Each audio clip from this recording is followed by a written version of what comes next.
Meeting to order for Monday, December 17th, 2018.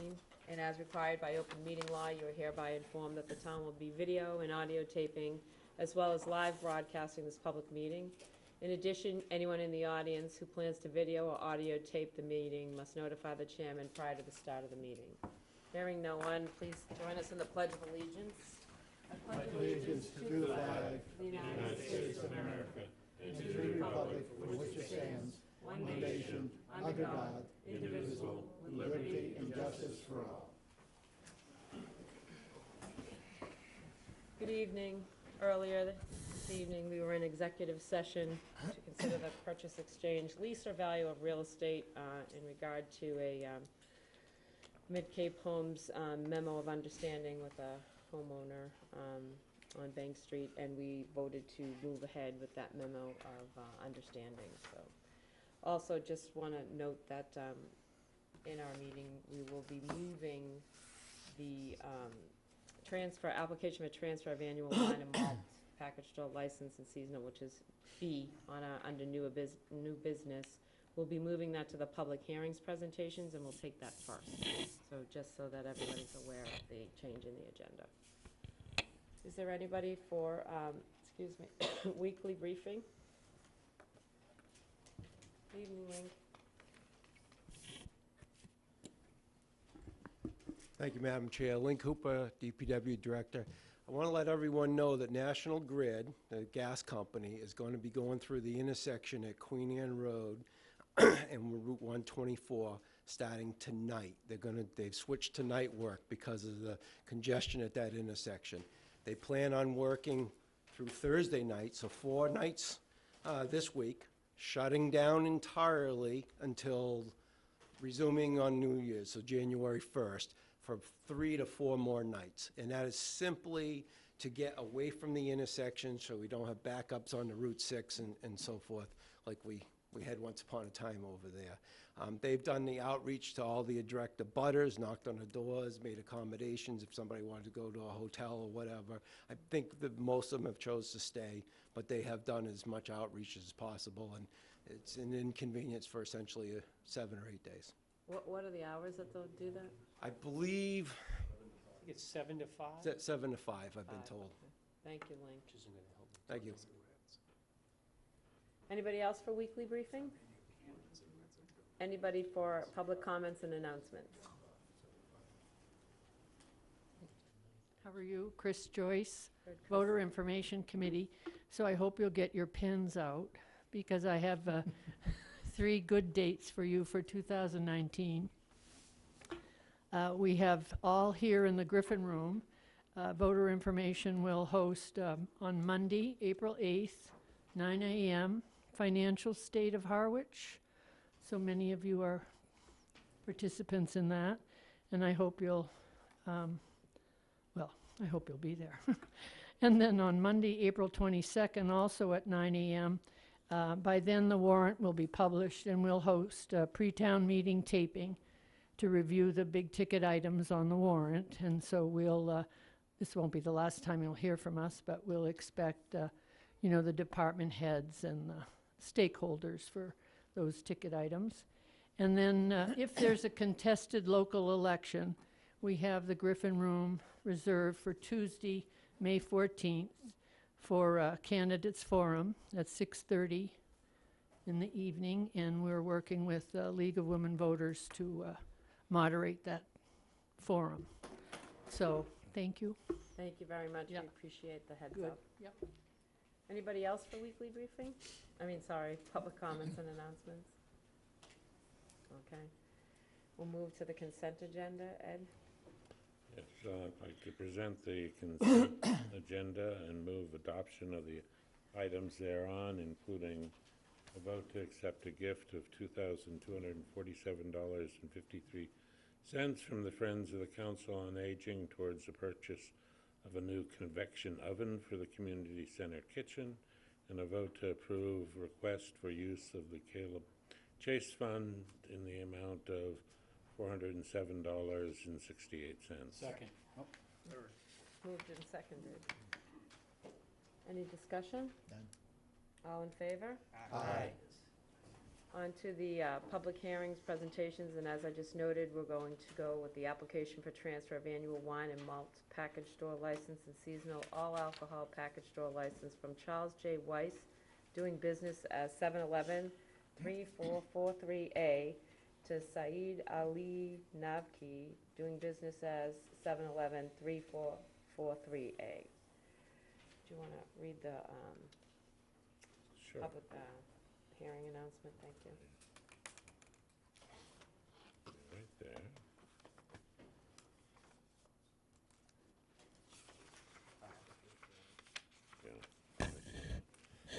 Notice is hereby given under the Chapter 138 of the General Laws as amended that the application has been made to this board for a transfer of the annual package store wine and malt beverages license and seasonal package store all alcoholic beverage license now held by Charles J. Weiss, DBA. 7-Eleven, 3443A, 5 Route 28, West Harwich, Massachusetts. Charles J. Weiss, manager, to Saeed Ali Naqvi, DBA 7-Eleven, 3443A at 5 Route 28, West Harwich.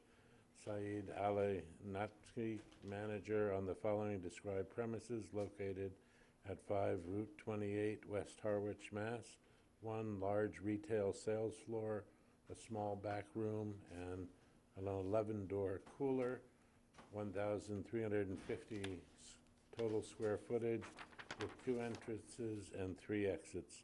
The Board of Selectmen will hold a hearing upon the application on Monday, December 17th, 2018, no earlier than 6:30 p.m. in the Don B. Giffen Room at Town Hall, 732 Main Street, Harwich, at which time all interested parties will be heard.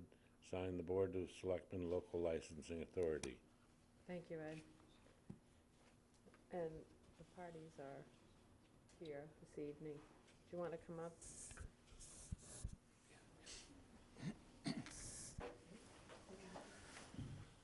Hi. Hi. Want to state your names? Charlie Weiss. Syed Naqvi. Thank you. And just overall, we know what the whole petition is, and so ultimately, do you have anything you wanted to present to the board? No, just, I'm getting out of the business. Ali's getting into the business. Okay, We've been there 20 years and it's time to custodians of the license for you. It's time to move move on. on. Okay. Do the board members have any questions? Oh, sorry, public, right. It's a public hearing, so if anyone in the public has any questions, please come to the microphone. Hearing none, I'll go to the board members. I have Larry? none. Michael? I guess my only question is, are you a resident of Massachusetts yet? The application says that it would be pending. I'm moving in. Right. Are you a resident now, or are you going to become a resident? I am going to be. Okay, I'm looking at a house right now, okay. so I'll be here. And I guess my next question is to Chris. Is it, because it says in the application that he would find it as a requirement for him to be a resident of Massachusetts for us to transfer the license? I think it'd be better to have a timetable as to when he's gonna do it, because you could probably put that as a condition, that residency would be achieved within, you know, Okay. 6 months or something of that nature. Don? That's only, thank you, Madam Chair, that's only half the question. I used to hold the license. So the manager has to be on premises. So they absolutely have to be in proximity because they're responsible for all of the hours of sales. I just want to point out, I don't have a problem with it. It said it in the application, so that's, my question is based on that Right. and now law. When he takes over the store, he'll be there a So lot. he'll be a resident, so we Yeah, can yeah, make I a will be. He'll be a contingent. I'm resident moving in next month. and the manager, so, yep. Thank you. Hi, Yeah, can you just so- identify yourself? My name is Valentina Angeli. I am a neighbor to this 7-Eleven. And we are having some issues with this location. People come there, get whatever, like alcoholic, and they throw things, so they drink in the premises, and sometimes close to our home. And sometime at nights they drink and they make noise. So I don't know for what is this board is, but we got a letter from you regarding this transfer. So I don't know what can be done to, and a lot of litters in the on the other side, sometime on the other side too, on our side too. But I don't know what can be done so that we can have a. Have you ever had a conversation with the owner Yes. about the litter? Okay. We have a lot. You have to come up to the microphone to speak, so. Yes, we have had a lot, and we have talked even with town hall, the environment, yeah. Board of Health. And they Okay. haven't done. And they came there, they see a lot of, so I don't know, to tell the truth, how you can keep, it's very dirty. And when you've had people, you said people hanging around at Yeah. night, have you called the police? No, we have never done that. So, you know, we stay here only during it's a vacation home for us. We stay here during the summertime. Okay. Very rare in the winter. But it is an area close to our home that people stay there, drink alcohol, smoke, whatever, and at night it is not closed too, but you know, they go in the store, they get some alcohol, they hang around, make noise, music or whatever, and then I'm not saying that they stay there all long, but half an hour just to create a lot of issues for us. Well, thank you for bringing that to the attention of the board. Do you have a response to any? I don't know if it's a problem, it's clientele, or we try to police it as best we can. If there's a need to call the police, we haven't had a lot of incidents where we've had to. I would recommend that they do if, Mhm. and as far as the litter goes, it's also an ongoing problem, and we have a landscaping company. We do our best to keep up with it on our side. Do you have receptacles outside? We do. We have a dumpster there and a couple of trash cans, too. Okay. Go ahead, Lynn. So if let's say we can put a fence over there so that Well, half and half or whatever, we can discuss that, but probably that one could, at least for us, it could make things a little bit better. okay, well, we're hearing that, you know, the gentleman thinks it may be a good idea, so, I mean, maybe that's a conversation that. Fence that's there now is not things go through it. It's not, it's low and. Okay, It's not a fence. so maybe that's something that you can have a conversation in terms of. Maybe a three-way before, yeah. Okay. Don, do you have any other questions? Yeah, thank you, Madam Chair. More of a comment.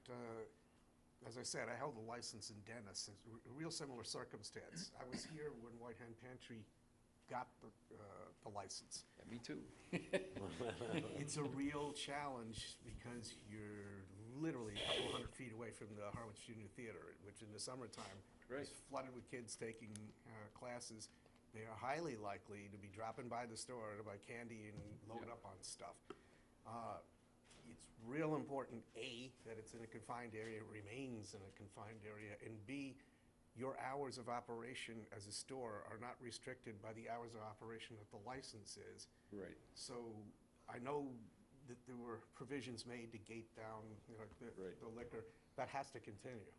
You have to understand that you probably have a much greater liability, a much greater responsibility to the community than a liquor store, which would not have a 12-year-old floating into it. Correct. But you have other things that you sell. So when you take the license, just be mindful of the fact that you have a higher obligation than most other license holders would. What I can add into it, I am going to live very close to the store, and I am gonna be watching the store in those hours. So this way, it shouldn't have any problem for the public. That would be helpful. Again, my interest in it is, you know they're gonna be kids, because there are gonna be kids, because of the institution that's very close to you. There are kids, yeah, that's all I'm saying. In a liquor store, you wouldn't see a teenager floating into it, because they would be an outlier and you'd know immediately, you don't belong here, do you? But in that kind of a situation, they can go anywhere they want to in the store. You just have to be mindful of the fact that going out the back door with liquor or selling it to a minor is a much greater responsibility for you than it would be for others. Absolutely. We'll Chris? take I care. was gonna say, Madam Chair, you know, instead of having two different parties work something out, I mean, you guys as the licensing authority have the ability to put a condition on, so if you wanna see the fence improved, I would recommend that you have the fence be improved.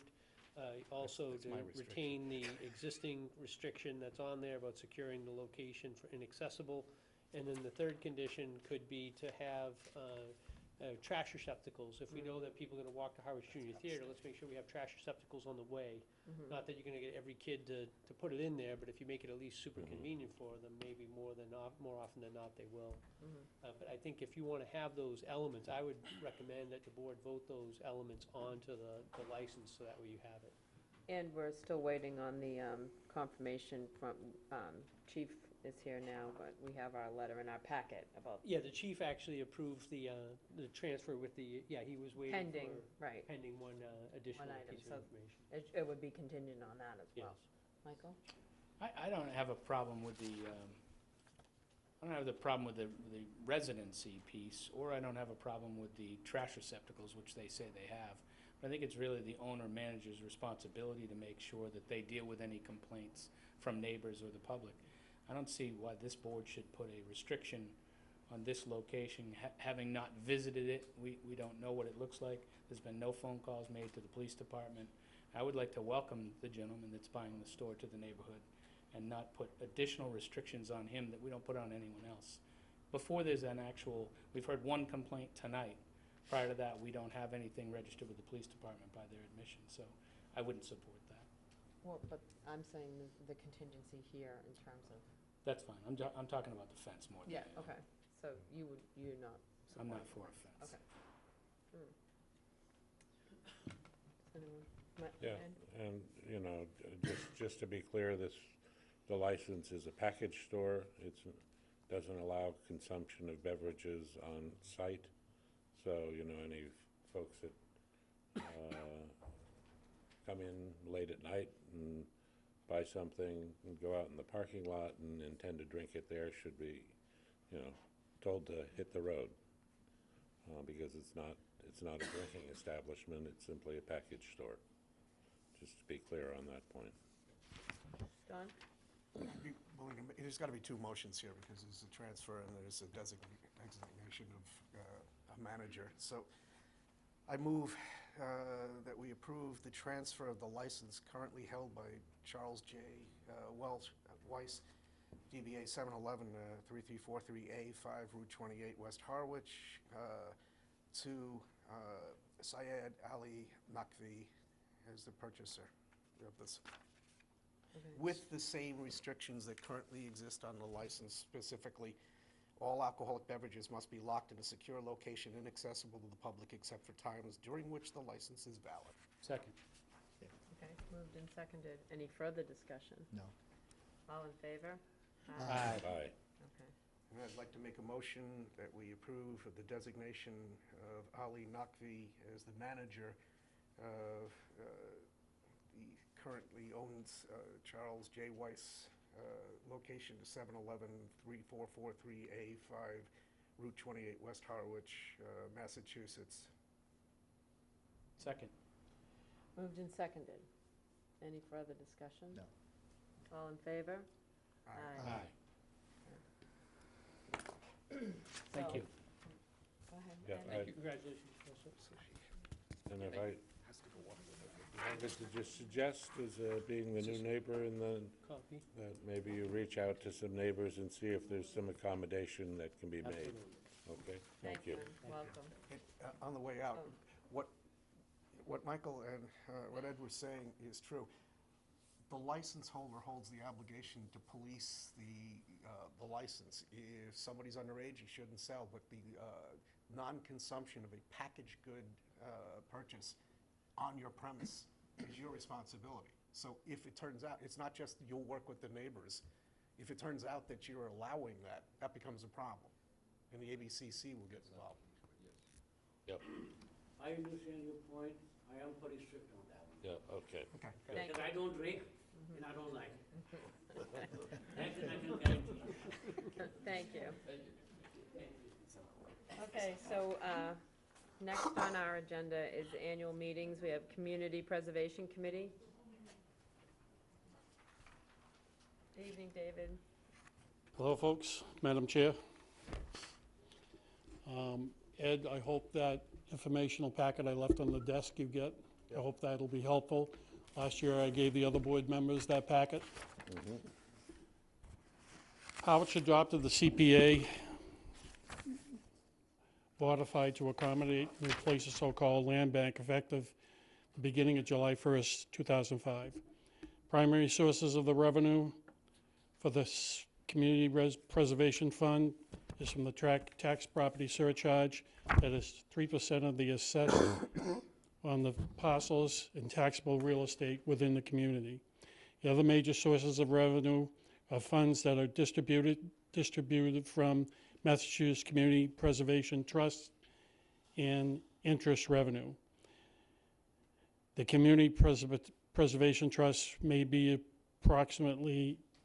appropriate and spend certain amounts for open space, historic preservation, recreation, and community housing. The committee is combined of 9 members to select appointees, a representative from the following areas: Housing Authority, Housing Committee, Recreational, Historic Commission, Open Space, and Real Estate, Conservation and Planning Board. As of this report, there is only one vacancy, and that would be from the Select Board. All 8 members have been sworn in and have completed their ethics training. The committee had 13 posted meetings this year with approximately 85% attendance. All agendas and minutes are posted according to state regulations. In 2018, approximately $3,300,000, including approximately $588,000 of land bank, was available for distribution. There were 16 applications that were reviewed and 14 applications that were approved by town meeting. All 14 passed May town meeting 2018. The award distributions were as follows. Historic applications, approximately $523,000. Housing application, community housing application, approximately $800,000. The open space applications, approximately $410,000. Applications using the undesignated funds approached $1,179,804.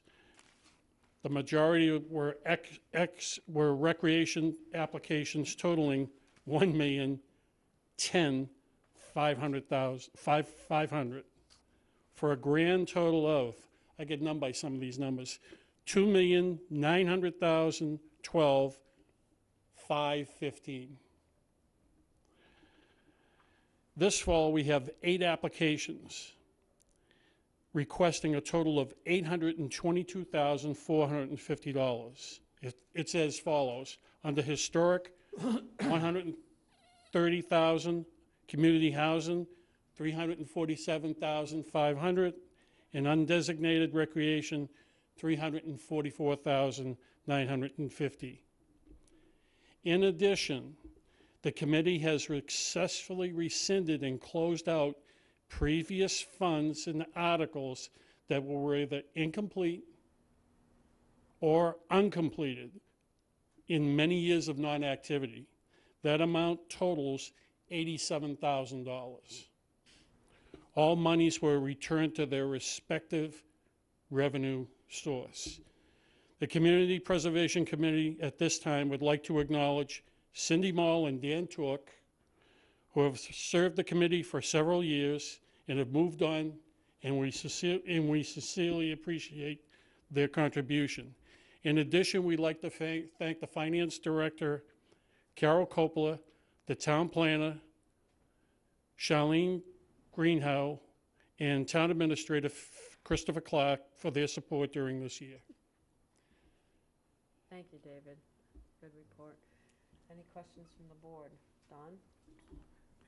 It's not a question, and Dave and I have spoken about this, but just so the public understands, the construct of this was supposed to be that there were designated people who were coming ex officio from other committees, and there were two generalist spots that were selectmen's appointees. For a while, there's been a second person from one of the designated committees that was our appointee. And I was kind of strongly feeling that we needed to have, rather than two bites from the apple from the same committee, whatever committee that might be, that the purpose of that was to get two generalists that were looking at the overall town's needs and didn't have an axe to grind or something in the fire for any one of the particular areas. So as soon as we find one, I guarantee you that hopefully this is a great recruiting moment. But it's an important thing because amongst all the other committees, you folks actually get to designate money for projects. Other than the Board of Selectmen, that doesn't happen. Ed? Nope. Michael? I have nothing, just thank you, Dave, and thank you, committee. All righty. I agree. Thank you, David. I appreciate the working with us, because I think one of the discussions we've had, working with us, generally speaking, the public, and giving some more time to put in their applications and work that through, because it was a tight time frame. So I certainly applaud you for that, and I'm sure you'll keep working on that in the future, give enough time to be sure folks are comfortable and that they can apply in a reasonable fashion. All righty. Don? Yeah, and this isn't going to be a sandbag, so I just want to make absolutely certain that you don't have to respond to it, but I'm assuming that you either have or will have developed some sort of policy that talks about how long a period of time that money's out there before you actually would pull it back. So for instance, you wouldn't do it in a year. We because- actually have that in place, Don. We have a written document, and it's 3 years. Okay. So that everybody knows, it's not, you're not going to take away their money in 12 months because you want to reallocate it. There's something in writing about that. Right. Thank you, David. Oh, sorry. Ed? And the document you passed on to me, it's very good to see that the committee is getting guidance from the Community Preservation Coalition. I actually worked with them in the year before this was enacted by the state legislature, so I've been very familiar with their activities and the intent of the law from day one. So, thank you. Thank you, David, for your report. We appreciate it, all you do, so. Thanks for your support. And now to the Harwich Youth Services Committee.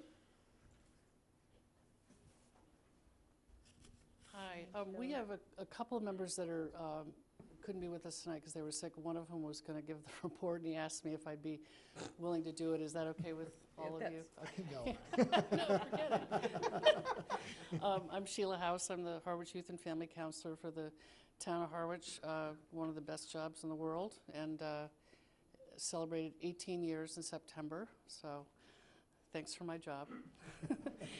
And our committee met 7 times during the past 12 months, and we've had a couple people time off, and we were down to about 3 members for a while. So some of the time we couldn't have a quorum, but I'm thrilled to announce that we have 2 new members coming on. One is Joy Jordan, who's a parent of kids in all the different schools, right? And somebody I've also worked with, involved with the Y, and she's awesome. She's the Monomoy Community Engagement Coordinator, and very happy to have her on board. And Meredith Langlier, who is a parent of 2 girls, one of whom we're going to try to get on as a junior member. I'm going to ask Mr. Clark about how we can make that happen, because we've never really had junior members. And she's about to be sworn in as well. So one of the things that will probably happen, and again, I'll get guidance from Mr. Clark on this, is modifying the mission statement, because as the position has changed a little in the town, with me being involved in a lot more organizations, the mission statement may need to be modified a little as well. So the highlights this year is that we helped to promote the second annual Parent Summit, which is hosted by the Barnstable County Regional Substance Abuse Commission, which I'm the appointee to from the town of Harwich. And the title of the summit was Building Parent Muscle, and it focused a lot on early risk factors for somebody developing a substance abuse issue. The main four are early childhood trauma, higher than normal levels of anxiety, family history, and early onset of use, which is what we like to focus on with preventing kids from making decisions about using substances early. And the third annual summit will be sometime this spring, and I think they're going to be focusing a lot on vaping, which has seen a 900% increase in 4 years and is a big, big problem. We also were involved with the Harwich Children's Fund, which is the sister agency to the Chatham Children's Fund. You've probably heard that Angie Chalaka and a bunch of retired teachers formed that. This year we served 71 families during the holidays with outerwear and gift cards for people that couldn't afford presents for kids. So it doubled from when we started last year. So we meet every month, mostly retired teachers, some community members. What else do I have here? We continued hosting the Monday night concert series. I'm making it my mission to get a sign up finally in Brooks Park with competing with the town band, which is on another night, but just have a sign up there so that we can get the audience boosted up a little bit more. We promoted 3 screenings of the film Angst, which is about anxiety disorders, which has experienced a huge increase nationwide, especially in teens and young adults, and there's starting to be a lot of data coming out that it's connected to social media and cell phone use, as in adults as well. So the movies were shown at Monomoy and Falmouth and Barnstable. So we had a lot of people come out for that. And we co-hosted the first annual Yogathon for Recovery at the Monomoy High School last June to raise money to continue funding a program that just started that is a peer recovery program for teenagers. So they have a recovery coach, they have a counselor, but it's really teenagers helping teenagers stay away from stuff. And when they first come into the program, they're a little reluctant. It's hard to get kids to sign up for something like this and admit that there might be a problem, but then they want to keep coming back because it's kids really doing interesting things with other kids. And last year, the first annual, we raised $15,000 with the participation from businesses and people doing yoga. In my case, badly, but I did it anyway. And so we're going to have the second annual one on June 8th. During the next year, our main focus is to work with some middle school students and both the recreation departments to create some events at both the recreation centers, so Friday night events. And we're going to meet with some kids tomorrow at the middle school, and they're going to give us some great ideas so that it's generated by them as opposed to parents or people like me saying, how about this? And they go, that's the stupidest thing I've ever heard. So they'll come up with the ideas and get them more involved in planning some things. So that's it. All right, thank you, Sheila. Questions, comments from the board? Don? You do a terrific job. Appreciate you being here. Ed? I'll just remind you, yoga isn't a competitive sport, so It's not. there's no doing it badly. There's something called gentle yoga that I've discovered. I like it a lot better. Michael? I have nothing. Thank you, Sheila, and All the right, committee. thanks. Larry? No, just saying, thank you. All I hear is good things about you around town, so that's good. Thank you, Sheila. And by extension, the committee. And now, Conservation Commission. Hi, how are you? Hi, how are you? Good evening and happy holidays to everyone. I'm Brad Chase, Chairman of the Conservation Commission. And I've got our annual report here to present to you. I think you have copies of the report, so I'll run down the major bullets. First, in summary, we had about 147 hearings that were held this year. We tried to maintain 2 meetings per month, which was done for most of the year. And in addition, our conservation agent and assistant agent fielded about 100 administrative review permit applications that were processed this year, so that's quite a workload in itself. And they also tried to catch up on the backlog of certificate of compliances that were not completed over the years, and so they're making steady progress at that. The second item is town conservation parcels. There's 3 parcels to talk about tonight. The first is the Judah Eldridge property off of Queen Anne Road. We received permission at the town meeting to work with the Harwich Conservation Trust to process that purchase, and that's ongoing. Secondly, Thompson's Field has a lot of activity ongoing there to maintain that property, working with the Highway Department and AmeriCorps officers as well as volunteers. Amy's doing a fantastic job trying to maintain the habitats there, and as well as just spruce it up in general and to reduce any fire hazards in the Thompson's Field. So on both sides of the field, a lot of work's being done under Amy's management.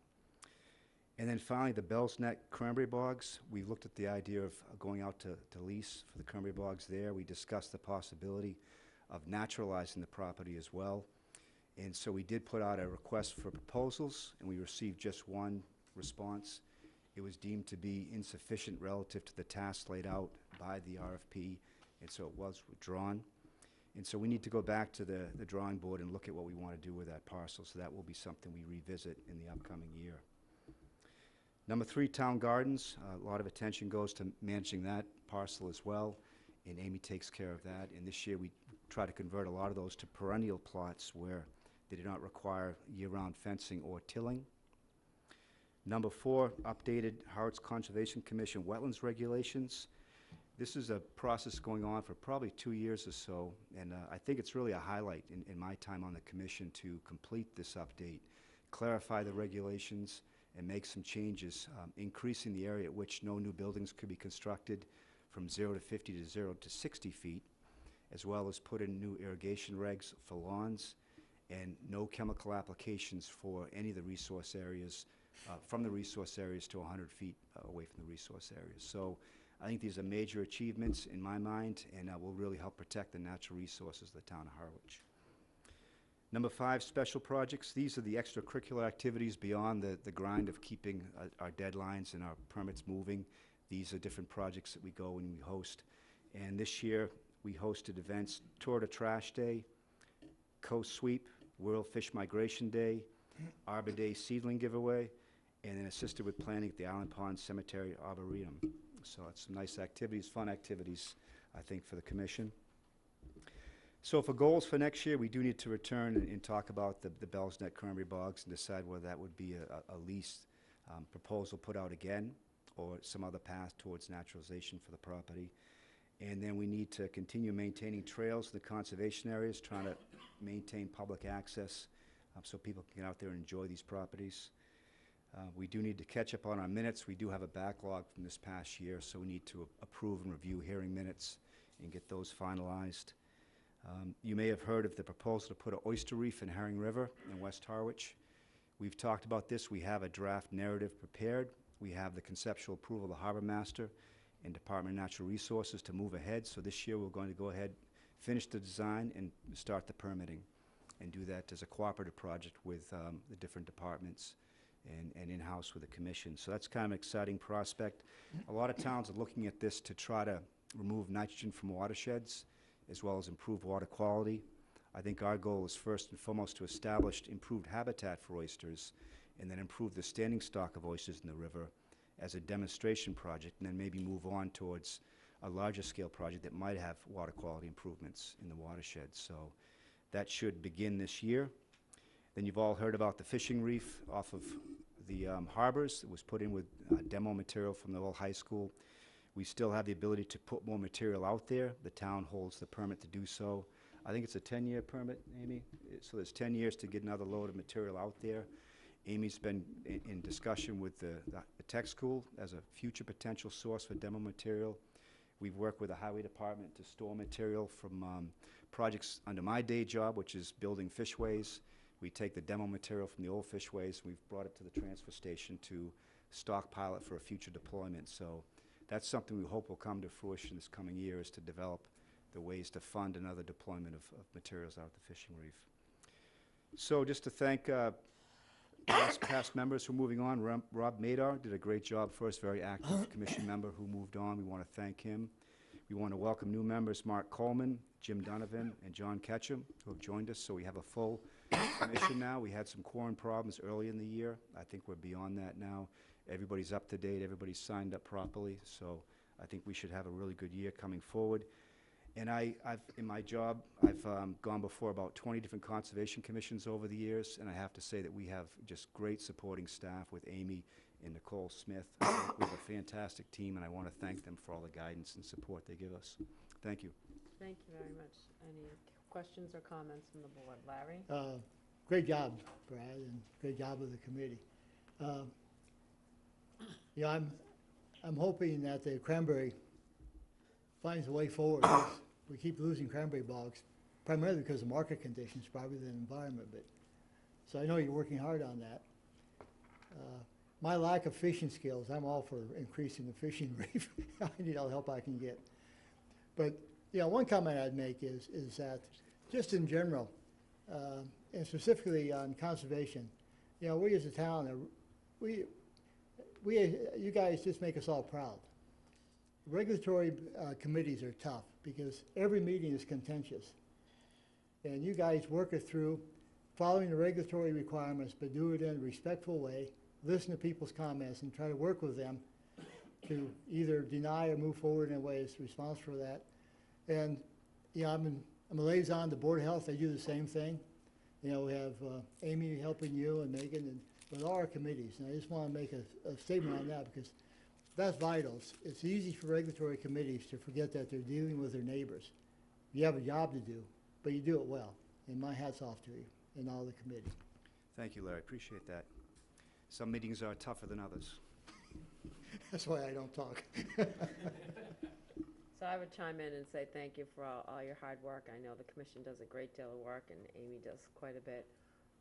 I also wanted to ask if you have had the discussion, which I'm not quite sure about, with the permitting that might be required for those with the sewer that may have any issue with wetlands, and if you're making progress on that. Yeah, thanks, Amy.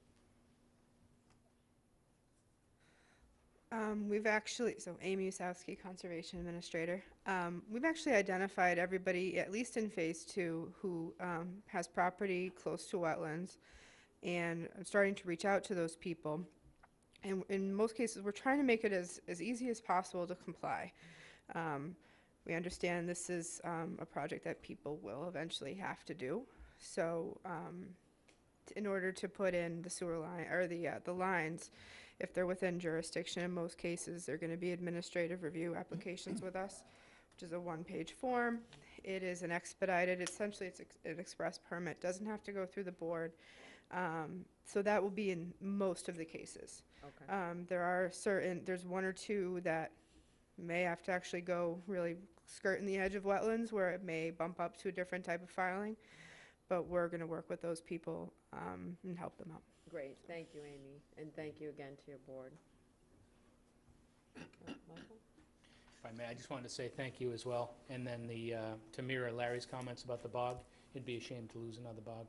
Yep. So whatever we can do to work that through. Yep. I think the commission has gotten that feedback from the board that you would like to see us find a way, so that's on our minds. Great, thank you. Thanks. You got it. Oh, Ed? There's two others down here. Forget it. Larry's going after his speech. He talked It's for a all while, done. so I As somebody, lost track of as somebody who had been involved in preserving the debris from Harwich High School, I'm glad to see that you're having discussions with Cape Cod Tech. It was a good source to get the reef started. I know in the past there was a suggestion that we proposed to the federal naming folks a name of Rough Rider Reef. I was wondering if you guys have ever taken that up. Just conceptually, I don't know whose responsibility it would be, maybe at the Board of Selectmen perhaps. I think, you know, the town holds the permits to deploy the reef. Yeah. And so it's probably up to the town if they wanted to put a name. People in general are calling it the high school reef. Yeah. And I think the public interest is fantastic. People Sure. go out there and catch fish. And it's close to the harbor, so it's had a great response. But, yeah, I don't know. I think if there was interest in the town, maybe somebody could put forth a concept and go from there. Yeah. Otherwise, I think it'll just become the high school reef. Okay. And the other note, I note that there had been a lot of interest in expanding the number of perennial garden plots for some years, and I'm glad to see that's moving ahead. However, now that it's moving ahead, apparently there is some concern that the new plots are being divided up at about half the size of the older plots, but the fee for them is the same. And I just wondered if that could be checked into.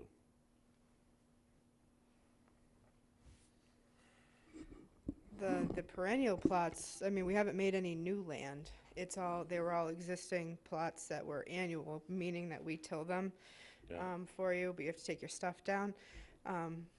As far as size goes, it is somewhat irregular, but they're all a decent size. And I haven't heard that comment about reduced fees or anything else for those. Our fees are $40 a year. It covers your water. If you get tilled, if you're an annual plot, it gets tilled and there's compost available. I think the smallest of the plots is roughly 20 by 20. They're fairly large. So the fees barely cover the cost of our water usage. So, but if anybody has any concerns about that, I was listening, I'm more than happy to chat about it. It took a lot of finagling to kind of move people around where everyone was happy to get those more perennial plots. So if anybody has questions about the fees, they can talk to us, but we barely cover costs right now.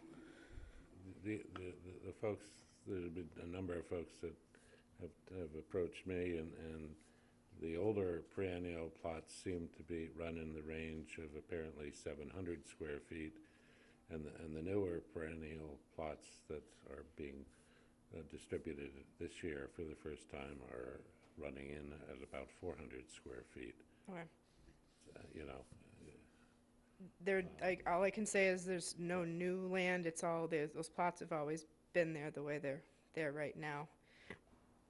Those spots in particular are particularly hard to measure out because we have wetlands actually in back of them. So there's some areas where we can't expand them because you get into the areas that we protect, which are wetland areas. So. Okay. Don? Oh, are you all set, Ed? Yep. Yes. Thank you, Madam Chair. I'm going to add my voice to the bog comments, but not so much to just add it, but we know the what, because you've acknowledged that, but the why. When we buy these properties at town meeting and we sell them on the concept of we're not only preserving nature, we're preserving heritage, you're making a promise to people. So it's not just that we want, as the town meeting was asked to do something on the basis of that. The second thing for the motivation part of this is there's a clock that ticks. I mean, at a certain point in time, a bog can't be a bog anymore. So everybody understands that, but I'm not sure the public does. No decision is actually a decision. And it gets you to a place where there can't be one. So I kind of urge you to figure out what went wrong and whatever, because we're not going to get rich on this. It was to preserve that. We still own the land anyway, even whether we lease it or don't lease it, it's our land. But I understand the market conditions, but at a certain point in time, you lose it entirely, and even if market conditions come back, it'll never happen. And just to, reiterate, we had a single response to the proposal, so it wasn't a great response from potential farmers. So, but we'll take your sentiment. 15 years ago, we only had 2 respondents on most of these, so. Right. All right, well, thank you. Thank you very much. Thanks for all your hard work.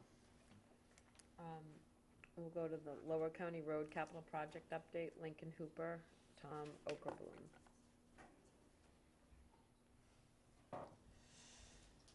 Good evening, Link. Thank you, Madam Chair, board members. 3 years ago, 3+ years ago, I was before you recommending the reconstruction of Lower County Road as a standalone project. I recommended it as a standalone project rather than absorbing it into our road maintenance plan because of the sheer size and the scope of the project. It's a 2.2-mile long road, has a continuous sidewalk that is non-ADA compliant and is in need of some major reconstruction. Since that time, the water department has done about $1.2 million worth of water improvements down on that road, and it's in dire straits of this work. The water department concluded their work, I believe, this month, December, just this month. Because of the scope of the project, we couldn't absorb it in our road maintenance plan, nor could we absorb it in our county road construction bid items, as we do most of our road maintenance is done through our county bid items. Because of the sidewalk, it presented some challenges, so that wasn't a mix. So the options are you create a project, which we have now done, to reconstruct the road. The road is a footprint job, more or less, meaning what is there now is going to be put back, with the exception of the sidewalk that is generally 4 feet wide. We need to make it 5 feet wide to be able to be ADA compliant. All the returns and ramps need to be brought up to code as well. Lower County Road is a state and federal fund, or a TIP program eligible. However, 3 years ago, shortly after our 124 project went south on us, it didn't seem like the palette existed to pursue that, particularly since Lower County Road has a 40-foot right-of-way, and we would need a minimum of 43 feet to meet the standards of having bike lanes and sidewalks on both sides. Quite frankly, it wouldn't have met the character of that road to do so. So the options were create a project and try to fund it on our own. In an effort to save money, we decided to develop this as a book job, and we hired Tom Ackerblum, a retired MassDOT senior engineer, who's the same guy who I met while we were doing our 137 corridor project. That project Tom was in charge of. He did such a great job. I stayed in touch with him after we concluded that in 2012, and then we brought him on to help us develop this road. Tom is here this evening, and this is the book, meaning this is the contract documents that would go out to any potential bidders, minus the office estimate that Tom has put together. So this right here represents the completed document. I still have some legalese to go through it with, but we're pretty much ready to go to bid with your consent. We were thinking the timing of this would be to open these bids sometime in mid-April, giving us time to absorb the bids and dissect them, and have a hard number for town meeting, was our plan. I would like to turn this over to Mr. Ackerblum to decide, to discuss what this document is, how he came about it, and what's incorporated into the project. Madam Chair. Okay. Mr. Ackerblum?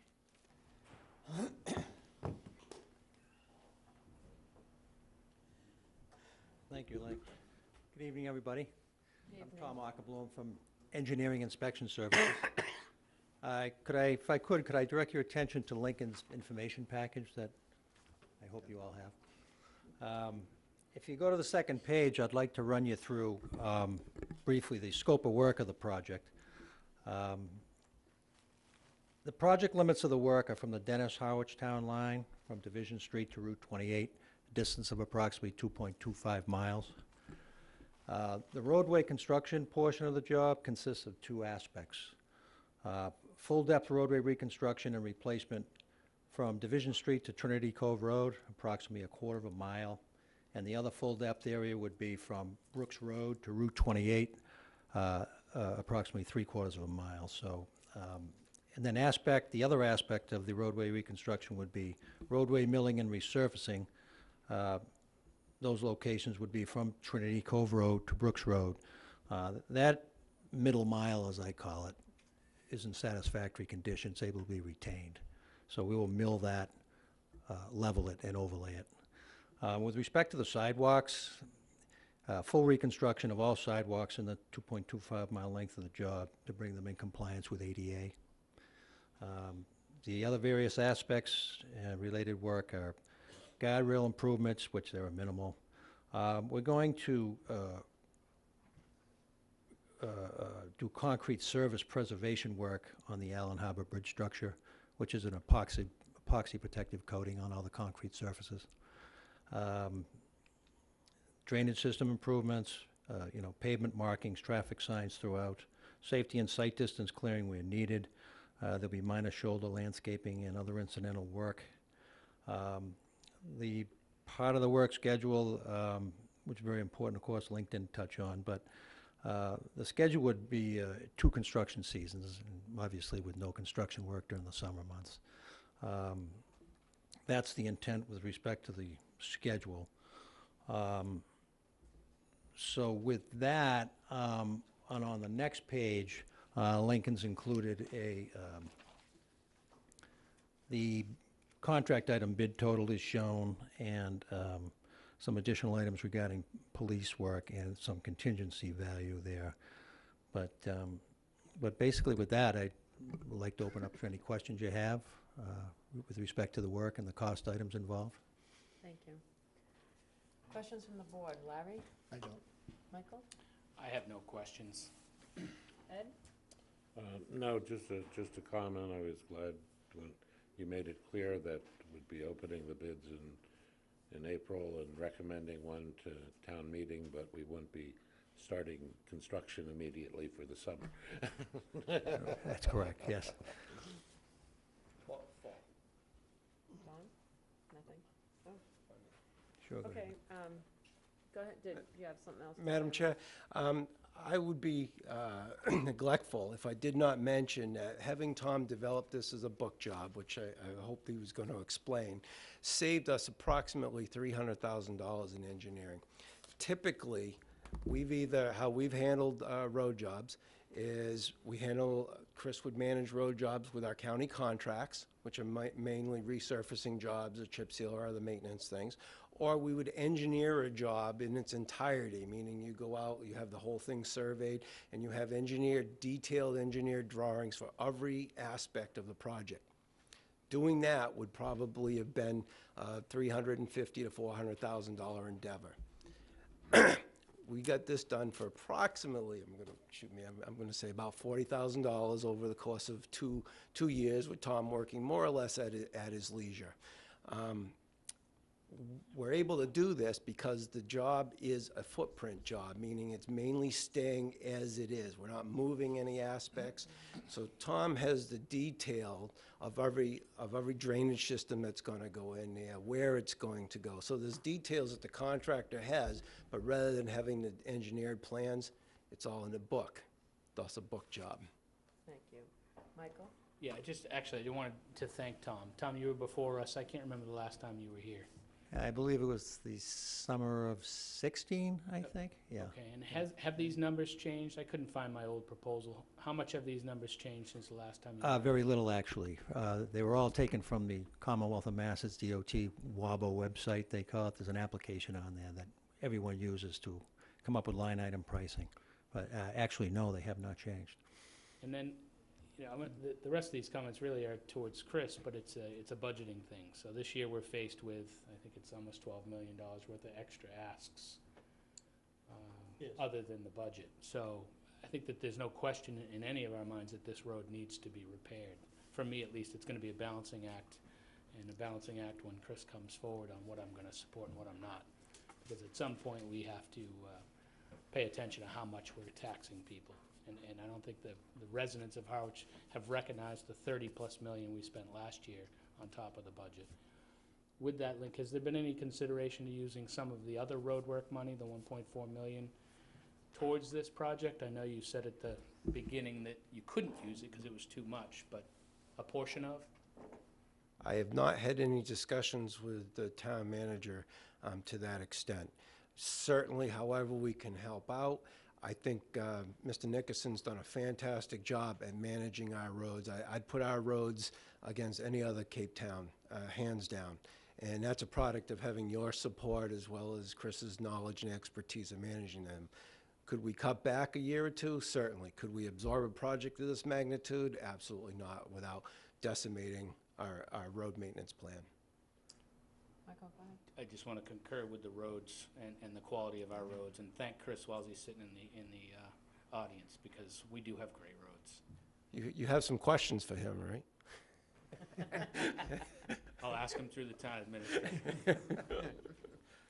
Thank you, Chris. And thank both of you. Any other questions from the board? Just one, reading tea leaves, you see, you know, TIP became very inflexible when we started talking about 124. Do you see them loosening that, giving us any leeway on some of these projects? Through you, Madam Chair. For the Route 124, we had design exceptions that alleviated the need of sidewalks that was adjacent to the bike path. So for most of it, we already had a design exception. We were down to 4-foot shoulders, which was then still deemed unacceptable by the opponents. I have seen very few design exceptions being granted these days. The state is very much on the page of building complete streets for all users, so that means multimodal, bicyclist, pedestrian connectivity. We're currently working with Mass DOT on the West Harwich project on Route 28. They were very clear. We wanted to have a multi-use path in there that the administrator brought up. We thought it was a great idea. Once they came out and walked it a month or maybe 6 weeks ago, they came back with, no, we want to see the consistency of the complete streets. So, no. Thank you, Lee.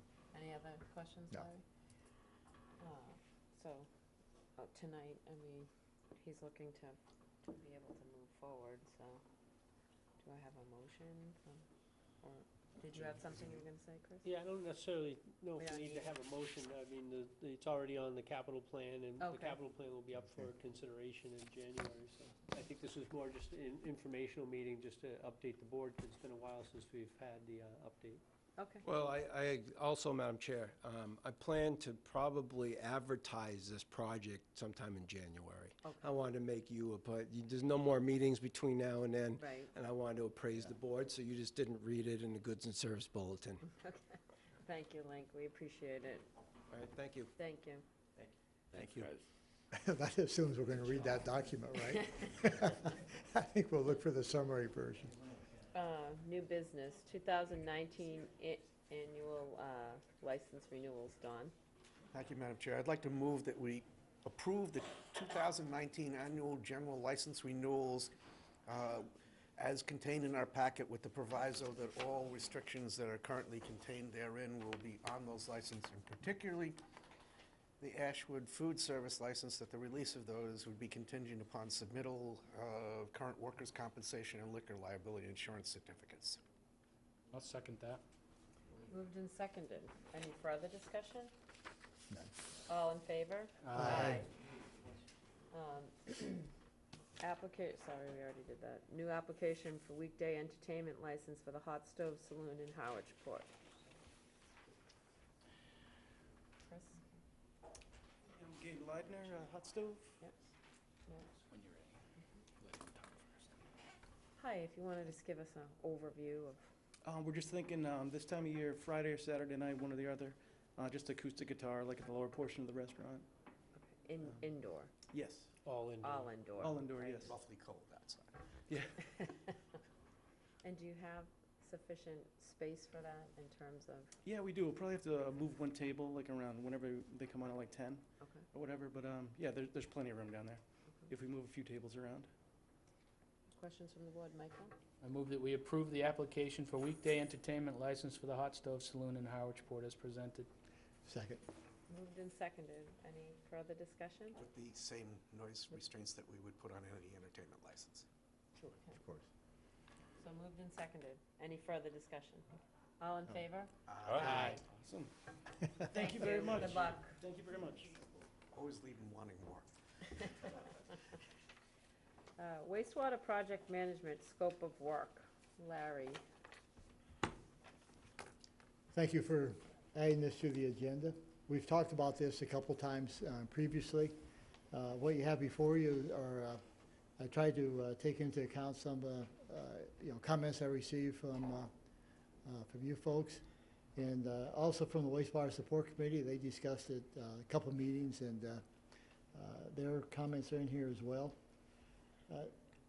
I'll just, as a general comment, the struggle I think we all have with a document of this kind is, we're used to, especially Ed and Don are used to looking at the OPM format, which is basically someone to oversee and review the contractors, make sure everything is done. I was reluctant to go to that extent on this for a couple reasons. One is this project is already in progress, is ongoing, so a lot of that work is hard to step in after the fact to implement that type of oversight, if you will. And I think that it also is a bit different because we're using contractor, but the wastewater, the lake pipes, and the emphasis is keeping track of that, but also the connections and all the public relations. And so I've tried, this document then, tried to stay away from putting those review that is directly responsible for another department. For instance, one suggestion came up early on that we oversee the invoices, approve invoices, and we already have town accountant doing that. I think Chris does that well, but we have Carol doing that. So using that as an example, what I've done with this and what we discussed with the committee is we've tried to tie this together so that we know what's going on with invoices, that they're being paid on time, how we keeping track with expenses versus the budget. So we're all aware of that. So this document is more of one to tie all the pieces together and be sure that someone, the committee does, and actually this individual or contracting firm would know all of what's going on and put it in a central location. The other just walkthrough on this is because it came up for discussion. We're doing really, our main focus right now is on phase 2, on how we're communicating that, how we're getting input, how we're tracking that. But we want to be sure that along with constant a focus on phase 2, that we're setting the stage of how we're tracking our progress of the entire CWMP, that we're meeting our obligations in that requirement, in that document, that we're meeting our obligations of that's laid on us by the Cape Cod Commission, by DEP, and by reference by EPA. So there's a fair amount of work on this is tracking those documents as well to be sure we meet those timelines, that we're not scrambling at the last minute or missing those deadlines. Because they're important not only for our legal obligations, but as they go forward, that we're eligible for state revolving fund eligibility, those funding and so on. And then the other part, in terms of public outreach, is to be sure that we have a central entity that's answering all the questions, maybe not directly, but getting the answers to them in a reasonable way, that there's a single document that ties all that together, that there's a library, if you will, of all the documents that we can go to, which brings me to a point that I'm hoping that Chris, we can come together on is some place for this, whether it's a room in the Elborough House or something, that everything can be stored in a central location that is available to everyone. So I'm not going to walk through all this, all the details. As I said, the financial side, I've suggested in here that we have that Carol plays and the finance team play a larger role in our discussions of keeping track where we're going. There's a lot of duties on this. One is to keep track of possible grant applications. We've had it come up in a lot of different forms, but this is one particularly where it's big money, so we want to be sure that we're scanning the federal and state books on what grants are available and going after that. I know the wastewater committee had a lot of discussions on how this, what the reporting structure should be. What I'm suggesting on this, that it report to the town administrator with a dotted line to the wastewater support committee, which by inference then is a dotted line to us, since they report monthly to us. And part of this position is to give us monthly reports as well. So there's a lot into this. I'm hoping that it's detailed, the scope of work is detailed enough that we'll get some applicants. I think we had a good example, so last week we had the community development that had a firm with a certain number of hours per week. Or maybe we'll get a local individual that will jump into the fray on this and help pull this together. I would like, my hope tonight is that we vote to move this ahead, because even if we do it now, nothing will happen until January, but it'll give us a chance to get, for Chris and folks to get this into a legitimate RFP document with this scope of work in there. And I'm further hoping that if that happens, we'll find some money, at least get started this spring. We have $100,000 that Chris has put in next year's budget that would go on at full bore July 1 if it passes town meeting. But you know, to reiterate what we've said, I think over and over again, it's important that we do phase 2 right. Not only for the, and by right I mean technically right, but people feel good about it, that we've communicated, we've listened to them, we've got this right. It's important not only for phase 2, but you know, we have 6 more phases after that. And if we want to have that done in a reasonably competent and friendly manner, it'd be good to set the example with this one and move forward. So I'll be happy to answer questions. Sharon's here from Wastewater Support Committee. She can answer questions as well. They've been in that. Chris has been involved in most of these discussions. So that's my pitch. Thank you, Larry. Thank you for putting all that time in. I know you've worked a lot on this, so we appreciate you looking at that. Thank you. Questions or comments from the board? John? Thank you, Madam Chair. A lot of work, Larry. Thank you. It does seem to have everything in it, but 2 editorial comments and one thing that I think you need in it. One is, when you say a Harwich Comprehensive Wastewater Management Plan, you should put parentheses CWMP, because you never say it again. You just, everywhere else it's CWMP.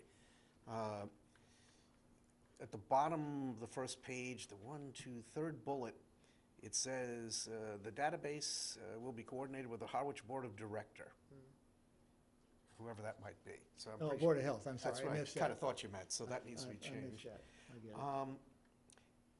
it. And you need a summary statement here somewhere, because I'm going to presume to say this for Sharon, but the bottom line here is the part of the CWMP that we're actually very interested in dealing with is the summary part. It has to do with what does it ask us to do, what have we done, and have we documented that? So it's 2 parts. What's it asking us for as coming up? And can we go back in a way where anybody who wants to access the information, we can prove 15 years out, yeah, we did that on September 30th of 2020. Possibly you could put that down for me. And yeah, it's just one statement. It's just that, you know, that's okay with everyone else. I'd be happy to incorporate the requirements of and document, you know, completed tasks. Yeah, makes sense. Yeah, just get it to me, Don. So. But other than that, it's a terrific stab at this. Thank you. It's big. Any further questions, John? No comments? Ed? You know, I've been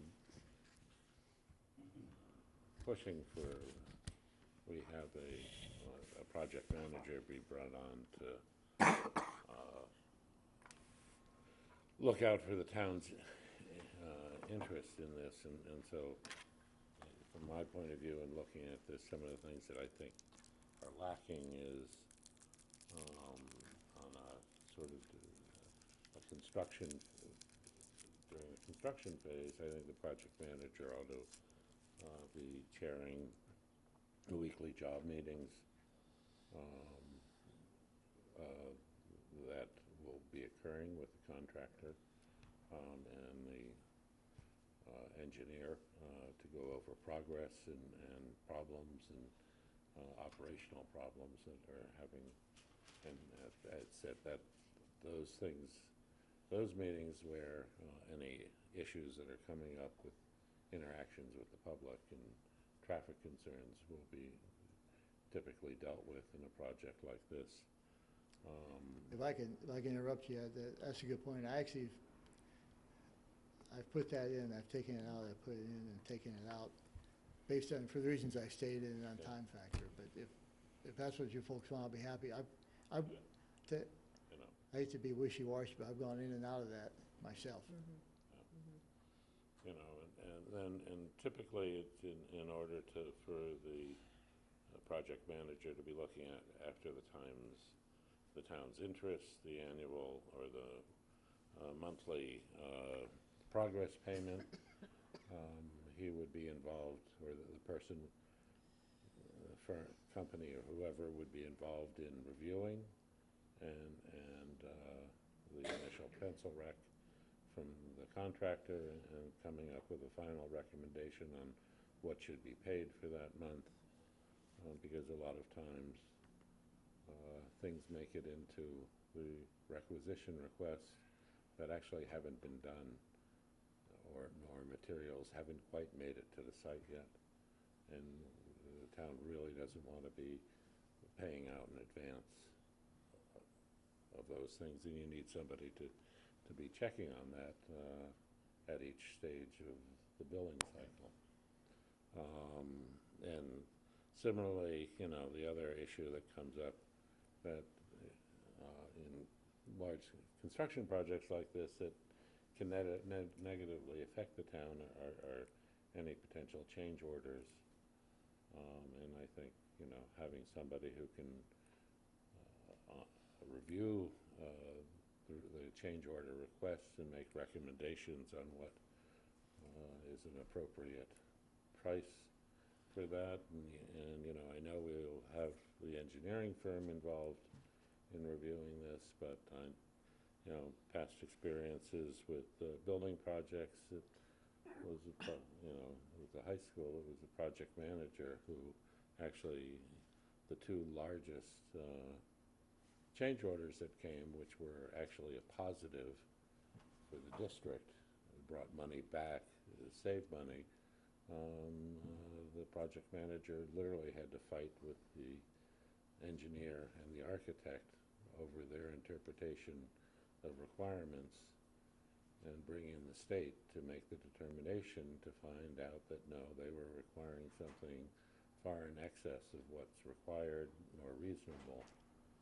And in between the two cases, it saved us over $300,000. So these are not small change items. You know, and that's the sort of person, you know, that I've been anticipating. Right.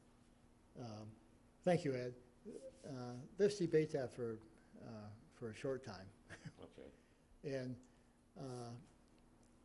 And the only, I guess, rebuttal I have that, and I don't disagree entirely, but is what the emphasis is on this firm or company coming in, and the gap that we originally started looking at was how do we pull all the pieces together to be sure that it is communicated well and everyone knows what's going on, because we have different departments in town working on things. We have CDM Smith. And so my thought process going on was, well, to do this, the technical background, although you need some technical background, was probably not as important as having a good communications background and understanding of project management, you know, bring all the pieces together and to get it out, and so that we know what's going on, the committee knows what's going on.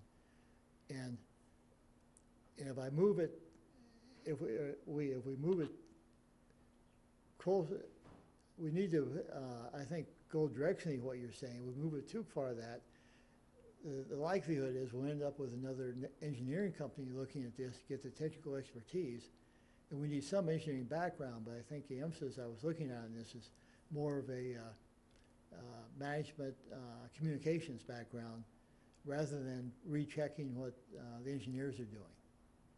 And so that's why I was trying to get, that's why I struggle, is how to get that compromise. And me, what I saw as the biggest gap was how we pull this together so that everyone knows what's going on, what's happening to whom, and there's a good communication to and from. So I don't want to move it too closely to have, I think you're defining it as basically another engineering firm that can recheck what they're doing. And I don't know quite what the balance is, but that's my only rebuttal on that. To a certain extent, yeah. But, you know, it's,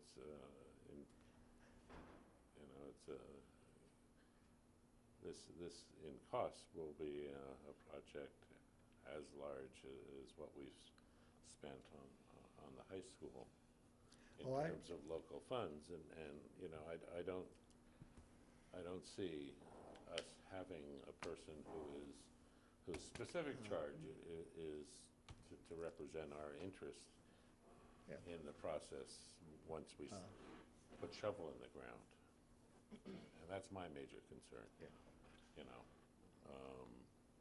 Well, let me see if I can get some language kind of in the middle there.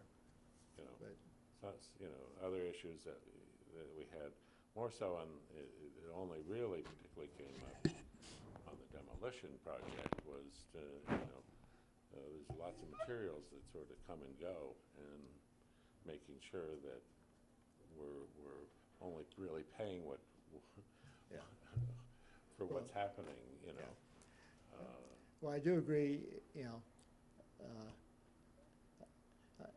I do want to be careful about on how much you spend on this, because I agree, we're spending big money, so so I've had that in the back of my mind. I want to keep it, you know, not go overboard. But as I said, that's not been my major emphasis. It's been trying to respond to what I saw as our major gaps, and then kind of get the others as some flow into that, and not make that a criteria enough that's going to change the look of the person or of the firm we get. Sharon? Hi, Sharon Fligger, wastewater. I'd just like to respond a little bit to what Ed was talking about.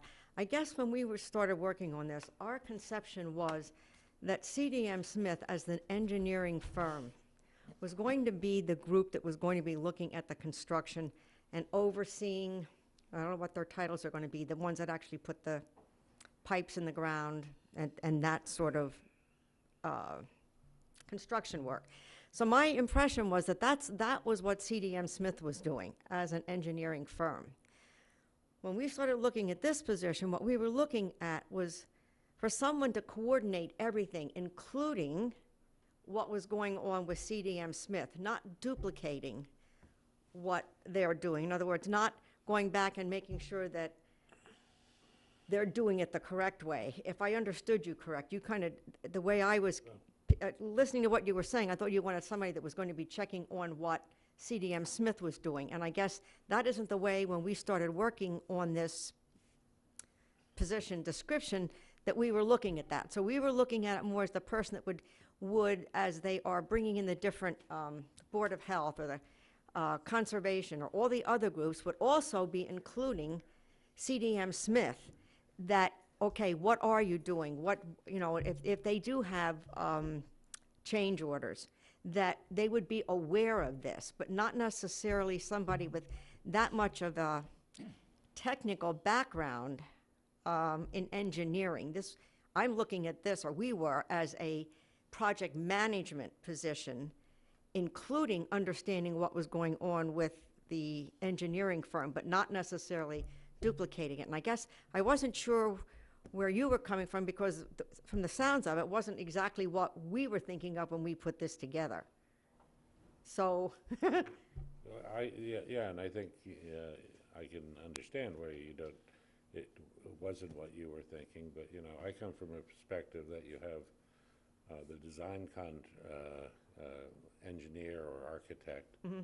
whose basic interest once he has a job is to get it completed and collect his fee. Mm-hmm.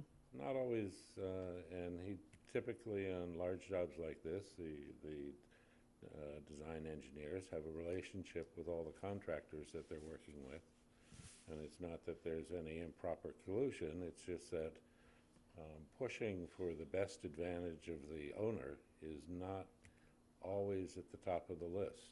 And that's what I think you have a project manager to do, to make sure that the owner's interests are always the highest. All right, now I know where you're coming from. I'm just wondering with what we were looking at, though, for a part-time position and the amount of money that the board was looking at spending for this, are you going to get someone that with that kind of an engineering background and also project management to do this? Because if we end up with another engineer, that's not going to be what we're going to need.